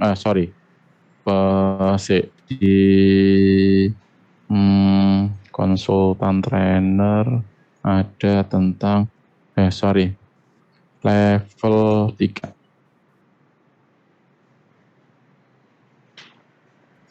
Sebentar ya. Strategic functional marketing audit evaluasi level 3. Oke, siap. Evaluasi level 3. Open file. Yes. Sekarang saya kirim. Contoh level 1. Evaluasi level 3, evaluasi level 2. Sebenarnya reaction itu level 1 ya. Level 2-nya itu sebenarnya ada di post test ya. Nanti biar teman-teman paham. Jadi ya kalau dia ada level 2 di sini sebenarnya level 1. Saya ubah aja, bentar, saya ubah aja. Oke. Nah ya, level 3, level 1, level 3. Dah, itu dulu. Level 4, level 5-nya nanti aja. Tapi kalau sebagai knowledge, buat nanti bisa disampaikan ke mahasiswa, monggo, saya kirim aja. Oke.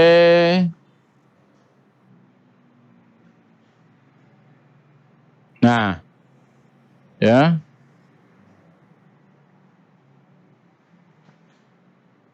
Oke, ya.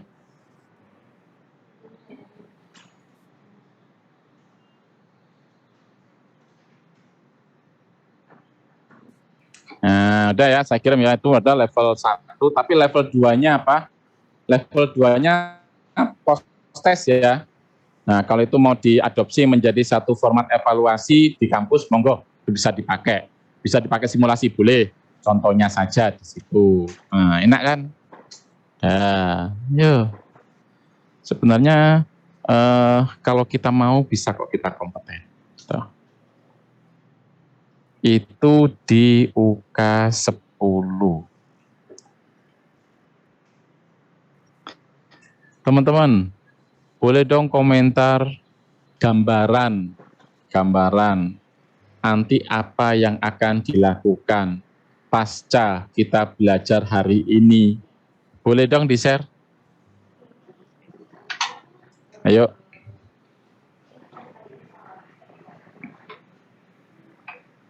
Ayo. Gambaran. Jangan nggak punya gambaran apa-apa loh ya, bingung saya nanti. Kapan kita kompeten kalau tiba-tiba nggak ada gambarannya kan gitu repot saya. Yuk. Ya Pak, sebenarnya sudah ada ya Pak di dalam pikiran, maksudnya apa langkah yang mau dilakukan. Seperti yang kemarin saya WA ke Pak Dwi, sebenarnya kalau di perusahaan itu saya tidak kesulitan Pak, ibaratnya karena sudah pernah saya di perusahaan. Tapi kalau di perguruan tinggi, di institusi kan sangat berbeda sekali dengan perusahaan manufaktur. Nah, jadi kita bingungnya di situ Pak, apa langkah yang mau kita lakukan. Sebenarnya mau dari mana sih tahap awal kita akan yang akan kita kerjakan, intinya itulah Pak. Saya sebenarnya konsep ada, gambaran ada, cuma bingung implementasi yang akan dilakukan itu dimulai dari mana, istilahnya seperti itulah Pak. Setelah pembelajaran hari ini, masih bingung kah? Saya mau coba berkomentar Pak. Sebentar Bu Melinda, monggo Bu Isti. Sudah sih Pak, sudah ada gambaran, memang tidak bisa disamakan antara perguruan tinggi istilahnya dengan perusahaan kayak manufaktur seperti itu ya, karena memang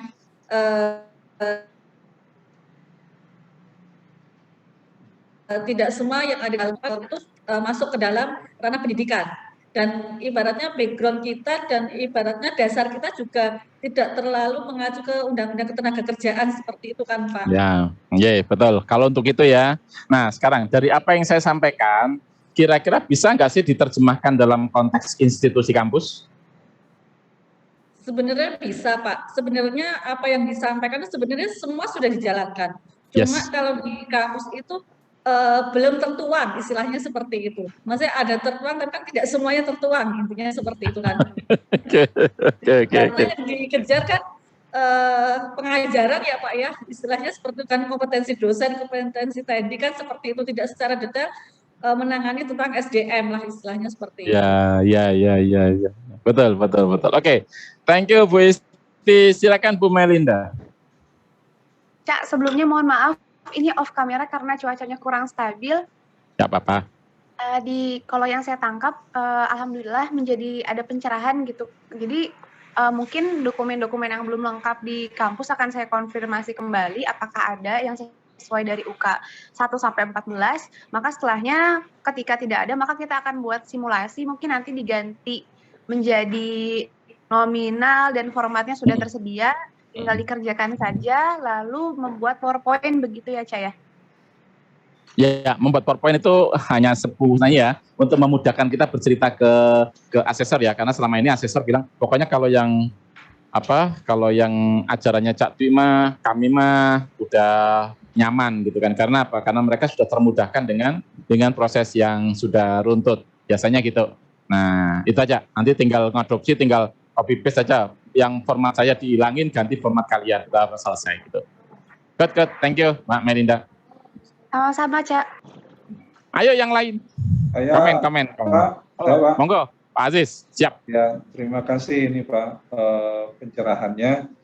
Saya melihatnya memang ada perbedaan parameter ya Pak Dwi ya. Sehingga banyak istilah-istilah yang berbeda.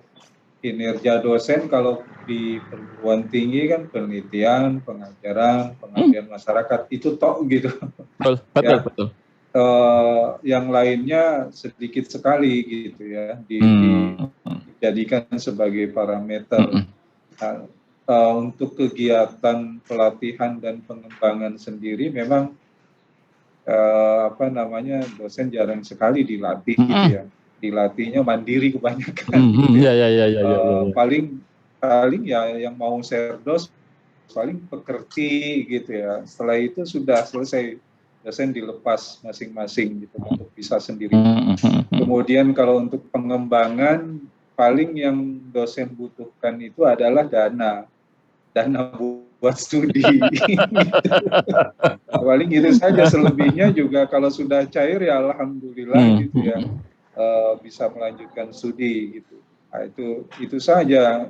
Sementara di Tendik memang di kami khususnya baru sebatas format-format SOP Pak. Format-format SOP belum sampai pada tingkat implementasi secara optimal. Gitu. Jadi belum ada kegiatan pelatihan yang terstruktur seperti tadi gitu. Teradministrasi secara baik ada gitu. Jadi hari ini saya kira banyak pencerahannya Pak Dwi. Mudah-mudahan tadi atau kami memulainya mana dulu nih gitu. Karena dari UK 1 dan tadi terakhir kalau nggak salah UK 10 ya itu banyak tabel yang ditampilkan, yaitu tadi UK 1, format 1 hafal, begitu format 2 yang satu lupa. Gitu. Terima kasih Pak Dwi. Mudah-mudahan besok bisa lebih cerah lagi ya. Terima kasih Pak Aziz. Siap. Gitu ya. Tapi menarik Pak Aziz, saya ada satu yang menggelitik di Pak Aziz. Kalau katakanlah dosen, proses pengembangannya biasanya mereka lakukan dengan cara mandiri. Mereka harus belajar sendiri, mereka cari, bahkan mereka harus nulis, harus buat tulisan, apa gitu ya. Itu adalah bagian dari upaya pengembangan dosen gitu. Nah, pertanyaan saya nih Pak. Sekarang teman-teman Pak Aziz juga itu dilibatkan untuk sertifikasi. Di mana sertifikasi dari awal kita sudah sampaikan bahwa menjadi seolah-olah adalah supervisor training and development, gitu ya. Terus kemudian nanti akan menunjukkan adalah dokumen-dokumen portofolio yang sesuai dengan kebutuhan unit kompetensi. Bicara dari sisi dosen, Pak Aziz, Pak, dibutuhkan nggak sih Pak pemahaman-pemahaman seperti ini kalau untuk di level dosen, Pak? Saya kira dibutuhkan, Pak. Gitu ya. Sangat dibutuhkan ya. Pada dasarnya pengembangan dosen dalam pandangan saya itu tidak hanya studi, tidak hanya tentang kurikulum, gitu. Ada pengembangan lain seharusnya, gitu ya. Termasuk juga di tendiknya. Kalau di tendiknya sudah pasti banyak, gitu ya. Betul. Terlebih sekarang program-program Kemendikbud itu sangat banyak sekali ya bermunculan ya. Itu saya kira butuh terorganisir gitu ya. Biasanya di kita atau di kami itu kalau ada program baru udah sosialisasi selesai laksanakan gitu ya. Ada sampai ukuran-ukuran pencapaiannya belum sampai ke arah sana gitu. Bahkan kalau ke biaya ya belum ada ya, tinggal lihat anggaran saja, anggaran total ada, pelatihan pengembangan sudah gitu. Apalagi evaluasinya ya, laporan kegiatannya itu hampir tidak ada saya kira gitu. Oke. Itu Pak. Siap, matur nuwun Pak Aziz. Oke. Wah, ini semoga apa yang kita hasilkan ya pemahaman yang mungkin sesuatu yang baru gitu ya untuk diimplementasi di institusi kita itu menjadikan kualitas anak bangsa yang khususnya nanti yang harus dihasilkan oleh kampus itu menjadi lebih baik ya, jadi lebih baik. Ada pertanyaan yang lain, silakan ayo yang siap lagi. Apa yang kira-kira akan dilakukan di menjelang kita ini, saya butuh sudah 10 UK kita deliver, kira-kira apa yang dilakukan? Oh, pertanyaan saya ganti. Kira-kira bentuk kolaborasi apa yang bisa teman-teman sampaikan ke teman-teman yang lain? Saya nggak bertanya tentang saya akan diberikan kolaborasi apa, tapi justru yang saya ingin bertanya adalah apa yang teman-teman akan berikan kolaborasi kepada teman-teman lain. Saya ingin tahu, Deng. Ada nggak ya?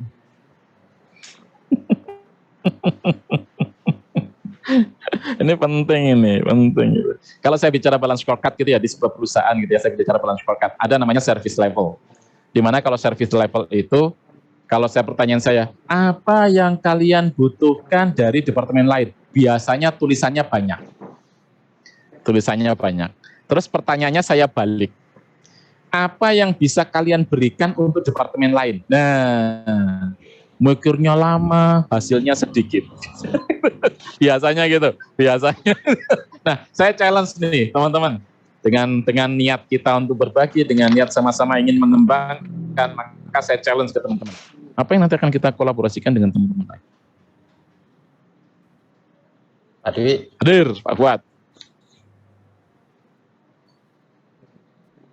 Halo. Iya Pak, silakan Pak, lanjut Pak. Kalau saya punya gagasan ini Pak Dwi. Siap. Kita halo? Ya, lanjut. Kita tawarkan misalnya, ini ada beberapa orang, ini ada UK sampai 14, terus kiranya dari masing-masing kita itu sudah atau siap dengan UK berapa lah, nanti kan kita share di grup, nanti kan bisa, contohnya seperti ini. Kadang-kadang kan di antara kita, wah masih belum siap yang UK misalnya UK 6. Kayak opo loh, kadang-kadang teman kita sudah siap, betul kan? Gambarnya seperti ini, contohnya seperti ini kan, kita bisa meniru gitu kan? Nah, begitulah. Mungkin itu bisa menjadi saling pembelajaran gitu, Pak Dwi.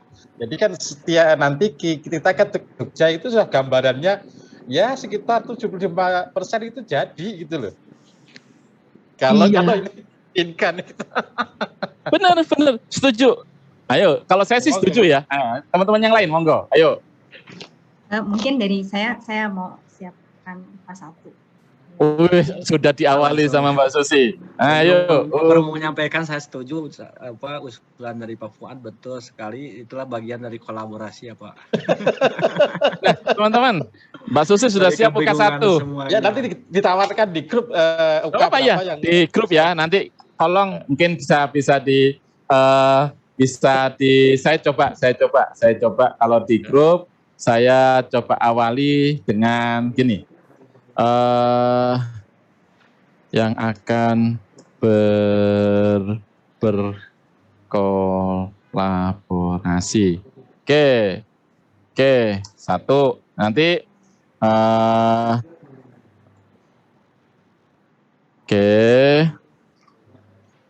nanti mana yang kurang itu yang akan spesifik kita akan diskusi bareng misalnya gitu ya. Kalau misalnya tak ada ya, ayo kita buat barengan gitu ya. Luar biasa ini, senang saya. Ayo, harapannya nanti semuanya kompeten cepat. Ini teman-teman, kalau nanti kita di Jogja, saya sih berharap nggak harus sampai jam 1 lah saya ngawal gitu loh, ya. Nggak harus saya jam 1 sampai ngawal, gitu aja. Nah, gitu ya. Nah, silakan. Yang akan berkolaborasi UK.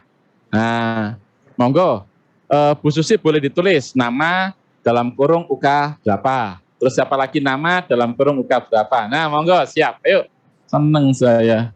Nanti nggak usah nunggu-nunggu, nggak gini ya. Besok sudah bisa kita prepare misalnya gitu ya. tinggal kita share ke teman-teman. Kalau memang ada yang masih belum, nggak apa-apa, nanti kita akan kerjain bareng, gitu ya. Nah, nyampe di Jogja, teman-teman sudah siap dengan 14 UK.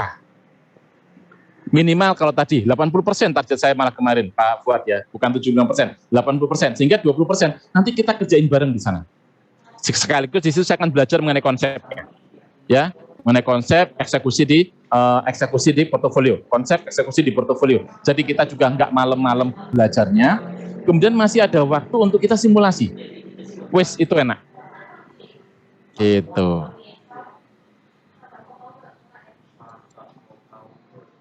Nah, ayo, mau siap. Terima kasih, Bu Susi. Ayo yang lain. Oke.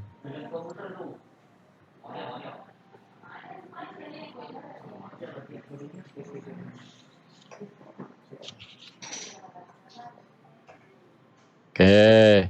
Alhamdulillah. Yo. Mantap, seneng ya sama kelas ini. Semoga setelah ini grupnya nggak dibubarin ya. Iya dong, ya. Kita selalu berkarya. Kalau misalnya ada kebutuhan-kebutuhan kompetensi yang lain, ingin belajar bareng, monggo. Atau mahasiswa-mahasiswanya mau dilibatkan untuk belajar, alhamdulillah. Saya banyak berkolaborasi dengan kampus itu memberikan pemahaman-pemahaman kepada para mahasiswa, mereka-mereka yang para graduate gitu ya, para lulusan gitu ya. Nah itu banyak ya. Dan itu kita buat satu grup pembelajar. Kalau misalnya ada sesuatu yang mereka belum paham, ayo sinau. Oke, good. Yo, ada yang maju lagi. Alhamdulillah, udah si 3. Bu Isti UK4. Pak Aziz motong mengkopinya. Pak Aziz mau UK berapa? Ayo. 5, Pak. Woi, saya perbaiki dulu. Siap, monggo, silahkan. Mantap. Sudah, alhamdulillah. Pokoknya kalau sudah 5, tenang saya ya. Tinggal besok, nah kita bisa kolaborasi. Oh, jadi double bagaimana? Apa? Nggak apa-apa. Ya, bisa memperkaya, nggak ada masalah. Bisa diperkaya. Misalnya ada lagi yang masuk UK3, nggak apa-apa, boleh. Iya, bisa lebih kaya, teman-teman ya. Nanti kalau misalnya ada UK yang masih belum, nah kita belajar bareng di situ. Gitu. Pak, izin memberikan usul, Pak. Ayo, silakan. Jadi bagaimana kalau misalnya seperti ini, kita tuh buat email, nanti di dalam email itu kan kita ada G Drive tuh, Pak. Okay. Jadi nanti di G Drive itu foldernya per nama kita. Nanti setelah ada per nama kita, pas diklik juga kita buat, misalnya dari per folder kan ada nama kita semua nih. Dari folder itu nanti ada UK1 sampai UK14-nya. Jadi masing-masing kita tuh bisa ngecek gitu. Jadi baik itu Ca ataupun teman-teman yang lain itu bisa ngecek di G Drive di email kita gitu.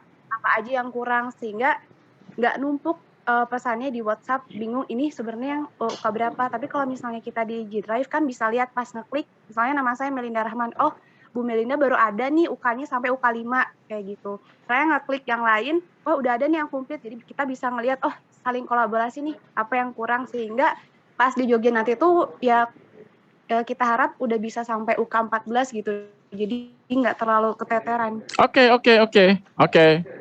Saya buat Google Drive-nya. Pokoknya kalau ada usulan positif tak buatin Google Drive-nya. Gitu.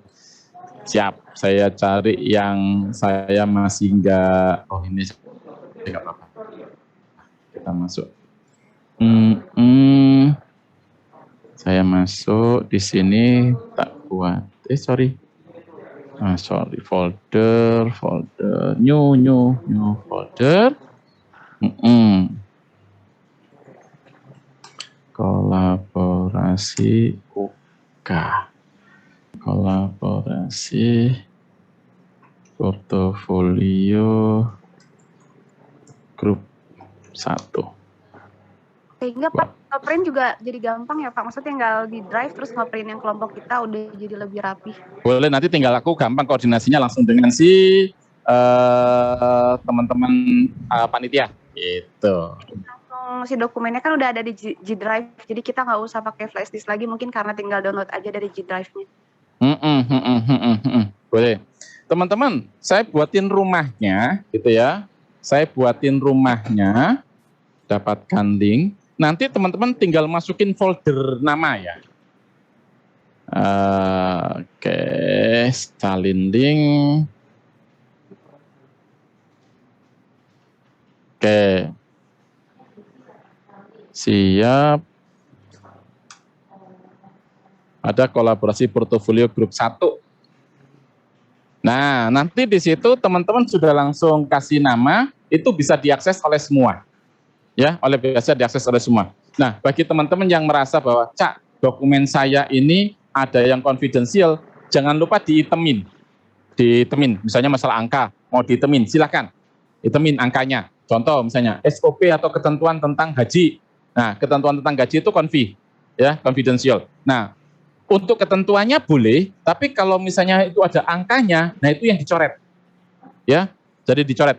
Bisa pakai Gmail, kalau PDF gitu ya, bisa pakai di PDF-nya boleh, tapi itu dicoret aja, nggak apa-apa ya.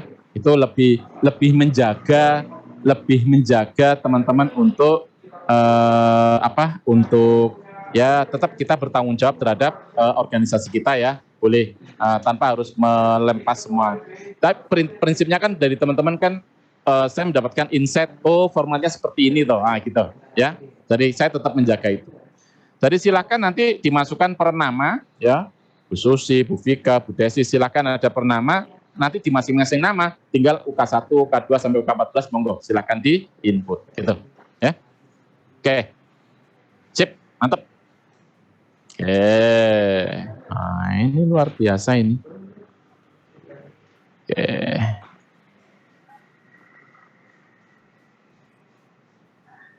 Wih. Ayo, apa usulan yang lain? Nanti kalau misalnya ada yang masih kesulitan, nanti kita diskusinya bareng. Jadi betul-betul kita mengefektifkan waktu, ya. Sampai di sana itu kita sudah betul-betul fokus. Tuh. Terus apa yang sudah selesai, print langsung. Ya, udah selesai print. Jadi nggak nunggu. Nah, nanti yang di print tadi langsung kita bisa lakukan simulasi assessment. Wes, aman. Tahu.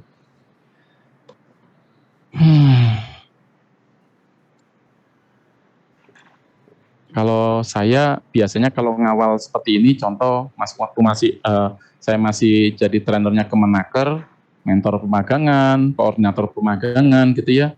Biasanya saya ngawal tuh sampai jam 12. Terus habis gitu, aturan sekarang gitu ya, tidak boleh ada kelas malam. Saya nggak tahu kenapa, tapi tidak boleh ada kelas malam, ya sudah gitu kan, nggak apa-apa. Nah itu ya, oke. Ada usulan yang lain silakan. Ayo, ini udah luar biasa. Yuk, usulan yang lain. Ini masih OK 1, 2, 3, 4, 5, 9.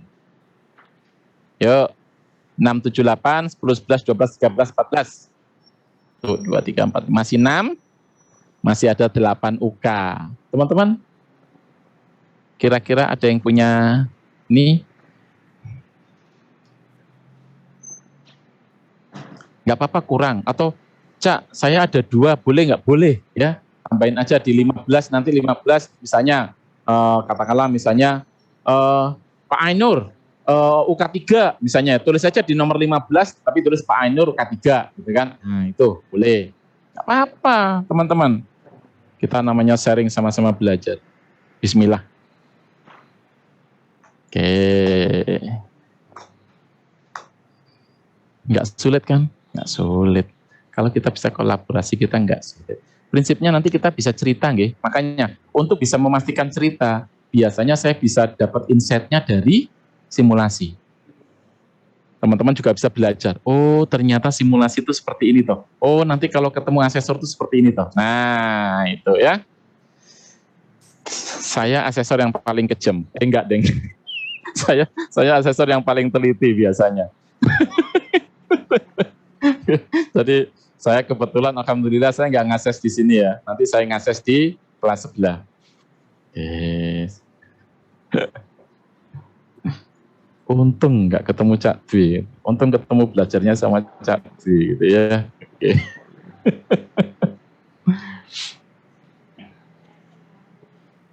Ya, silakan, ayo.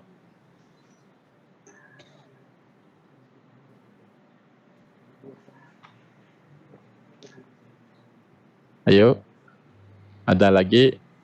Bu Aminah, gimana Bu Aminah? Sejauh ini bisa dipahami?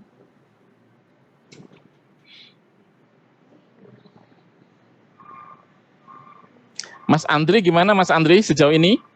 Sudah ada gambaran meskipun dengan segala kebingungan, tapi kan kebingungannya itu kan sudah tahu. Oh ya, cuman memang belum ada kan gitu ya. Monggo, gimana Mas Andri? Ya, seperti yang tadi disampaikan sebelumnya, kalau untuk masalah UK ini kan memang banyak sekali ya permasalahan yang perlu disampaikan, akan tapi memang ada. Suaranya kecil. Ya. Ya. Cak Dwi, terdengar suara saya? Dengar, tapi tadi memang kecil. Sekarang sudah rada jelas. Oke, lanjut. Baik, Mas Dwi, terima kasih atas waktunya ya, mengenai persiapan yang nantinya akan disimulasikan. Tentunya ini saya akan mencoba. Tadi yang kata ke Mas Dwi, nggak apa-apa ya, saya masuk ke ditambah 15 UK1 Pak ya? Monggo. Ya, siap. Jadi saya, walaupun tadi sudah disampaikan oleh Ibu Sosialawati, tapi saya ikut mencoba ya apa yang saya dapatkan, yang mudah-mudahan di sini yang bisa mungkin pasti berbeda sekali ya dengan apa yang disampaikan sebelumnya. Saya juga punya khusus mungkin yang saya miliki juga, tapi saya ingin mencoba untuk menceritakan di Bapak Ibu sekalian. Demikian itu. Pak. Terima kasih. Thank you Mas Andri. Thank you. Siap. Yuk. Oke. Gini ada Bu Catherine, gimana Bu Catherine? Universitas MDP. Cukup. Maaf Pak, Bu Catherine itu rekan saya. Oh siap. Ya Bu Ratna, siap. Bu Catherine sama Bu Aminah itu tadi. Ya. Iya. Oke. Tapi ikut juga atau cuman ikut bantu pengawalan atau ikut di sertifikasi? Ikut pengawalan saja Pak. Oh siap, good. Berarti nanti tinggal kalau sudah selesai, Bu Ratna sudah selesai kompetensi, sudah selesai uji kompetensi, tinggal Bu Catherine sama Bu Aminah daftar uji kompetensinya. Gitu. Amin, ya Pak. Siap Pak. Ya, tinggal gitu teman-teman. Ayo. Out of topicnya Pak, berapa sih Pak untuk daftar itu uji kompetensi? Kalau untuk level supervisor itu, kalau kompetensinya saja, uji kompetensinya saja ya. Itu di 2 juta, untuk staf 1 juta. Cuman mungkin kalau misalnya jumlahnya banyak masih bisa ada pengurangan diskon. Itu prosesnya sama yang kita lalui? Itu kompetensinya saja. Kalau dengan proses pembelajarannya itu berbeda. Berapa Pak? Kalau kemarin untuk staf ya, untuk staf itu 2,5. All in berarti ya? All in, itu ada 2 hari kita belajar, kemudian sampai dengan sertifikasi. Kalau untuk level supervisor bisa 4. Kalau untuk manajer, kalau saya buka kelas manajer itu 5,5. Gitu. 5,5. Untuk kelas manajer. Gitu. Ini batch 9 saya masih lagi proses untuk sertifikasi. Jadi saya mau buka batch 10 saya masih terhambat di sana. Gitu. Selesaiin dulu yang batch 9. Gitu, ya. Tapi gini, teman-teman. Kalau nanti misalnya tolong digali ketika misalnya kita bekerja sama dengan salah satu TUK atau lembaga belajar, itu tolong digali apa? Seberapa dalam dia mengawal kita. Itu penting. Ya. Ada saya ada yang mengadopsi apa yang saya deliver gitu ya. Oh, kita punya pengawalan portofolio, kita punya simulasi assessment, tetapi nggak sampai tuntas. Ada yang seperti itu. Nah, jadi nanti kalau teman-teman mau memilih, silakan digali dulu sejauh mana kita mau melakukan pendalaman di situ. Jadi bagaimana caranya mereka memastikan tim kita itu kompeten, itu perlu dipahami. Kalau nggak usah. Sayang, kasihan. Banyak teman-teman CEO gitu ya, yang kemudian ngobrol, Cak, saya udah kirim nih Cak, orang certified. Nyampe di kantor, nggak bisa apa-apa. Nggak bisa apa-apa maksudnya gimana Pak? Nggak ada perubahan. Ya udah, dia datang, disuruh buat portofolio, seperti yang kemarin saya sampaikan ya, dibuat portofolio, tapi ya udah adopsi aja portofolio saya. Udah, tiru saya portofolio. Nanti maju ujian. kompeten. Gong saya punya teman mantan tim saya ya, waktu di perusahaan saya yang dulu, itu ketemu saya kan di bulan Juni, terus kemudian bulan Agustusnya saya ke sana lagi, ke Surabaya lagi, dia udah bilang, Mas, aku kompeten. Mantep, good, selamat yo. Ya, tapi kalau sampean yang uji, aku masih BK. Loh, kenapa? Lah, 20 UK itu saya cuma buat portofolionya itu hanya 8 UK. Yang lainnya suruh cerita. Gak ada. Asesmen itu, yang namanya asesmen itu uji portofolio. Dokumentasi harus dimunculkan. Nggak cuma cerita. Terus ada lagi LSP yang ya udah BK. BK-nya diganti dengan apa? Buat makalah, buat karya tulis. Ya, orang-orang kan tinggal ngambil dari Google, siapa yang pernah nulis tentang apa gitu ya, tentang kompetensi. Ngambil dari Google tentang kompetensi, di copy paste, dikirimkan ke LSP, kompeten. Nggak ada ceritanya. BK terus ujinya adalah menggunakan tulisan, bukan unjuk kerja itu. Nah, itu teman-teman. Jadi ada yang kayak gitu. Ya. Kami takut-takutin ini. Semoga kita akan kompeten beneran. Nyampe keluar dari ranah belajar, masuk ke institusi lagi, pemahaman terhadap konsep sudah cukup kuat, pemahaman terhadap implementasi juga sudah ada, sehingga mau diubah, mau diimplementasikan di kampus sebagai bentuk perbaikan di institusi atau dipakai sebagai upaya upgrading kepada para mahasiswa, harapan saya itu. Ya, harapan saya itu. Siap. Izin tanya, Pak. Kalau untuk gambaran kita ujian nanti, mohon maaf ini Pak, saya jadi ada ini juga ya kan ujiannya di hari terakhir tuh ya Pak, di hari Jumat kalau enggak salah. Jadi itu kan kira-kira gambarannya gimana Pak? Kan masing-masing dari kita ada waktu tersendiri atau bareng-bareng atau bagaimana ya Pak? One on one. Oh ya. One on one. Terus nanti kalau misalnya gini, prinsipnya teman-teman tahu ceritanya aja. Nggak usah khawatir nanti BK. Kalau misalnya gini, tahu cerita tapi ternyata dokumennya masih kurang, nggak apa-apa, paling juga nambah dokumen. Makanya kenapa tanggal itu kita nggak bisa check out. Kita baru bisa check out itu di Sabtunya. Kenapa di Sabtunya? Karena kemungkinan ada penambahan dokumen. Gitu ya, ada kemungkinan penambahan dokumen. Terus misalnya nih, peserta 1 ada penambahan dokumen. Peserta ketiga, nggak usah ribet. Wah, pasti saya juga nambah dong. Misalnya kita sama-sama adopsi. Pasti saya juga nambah. Nggak usah ribet. Bisa jadi dengan bentuk penjelasan yang berbeda, itu bisa jadi tidak ada tambahan dokumen. Ya, bisa jadi. Jadi nggak usah ribet ikut-ikutan. Ya sudah, apa yang sudah kita hasilkan, kemudian kita sudah lakukan simulasi asesmen, semoga itu lebih memantapkan kita pada saat mau masuk ke sesi asesmennya. Kita Bu Vika. Ya. Iya, Pak. Kita nanti akan one on one satu, terus kemudian dalam sesi one on one kita akan suruh cerita. Suruh cerita nih cerita. Loh, cerita apa? Nah, cerita dokumen, karena kita sudah punya kerangkanya gitu ya. Nah, kita sudah punya kerangkanya di PowerPoint, ya, itu yang kita sampaikan. Dan pesan saya, ceritanya itu jangan baca. Kita boleh pegang buku cerita tentang si kancil, tapi kan nggak enak gitu ya kalau ada si kancil datang ke ladangnya Pak Tani, dari ladangnya Pak Tani kemudian si kancil ketemu timun, kemudian kan nggak enak. Nah, berceritanya meskipun kita punya PowerPoint, kita ngobrol. Ada kancil, Pak.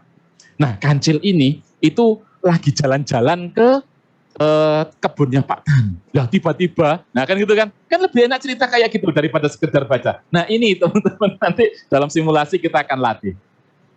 Ya, kita akan latih di situ. Nah, nanti kalau satu orang simulasi, itu akan insight kita lebih banyak. Oh iya ya, cara berceritanya kayak gitu, cara berceritanya kayak gini. Ini misalnya, ini masih ada yang kurang di sininya, diupdate di sini. Nah, itu akan jauh lebih leluasa kita bercerita. Gitu. Artinya apa? kita paham ceritanya, gitu ya, paham ceritanya. Yo, ya. Ada banyak yang dia baca, ini UK1, UK1 misalnya, melaksanakan program pembelajaran dan pengembangan elemen kompetensi 1, tahapannya adalah 1, 2, 3. Nah, tahapan 1, langkah-langkahnya adalah ini. Enggak enak. Ya, enggak enak gitu. Oke, ada yang lain? Ayo. Pak, mau bertanya, Pak.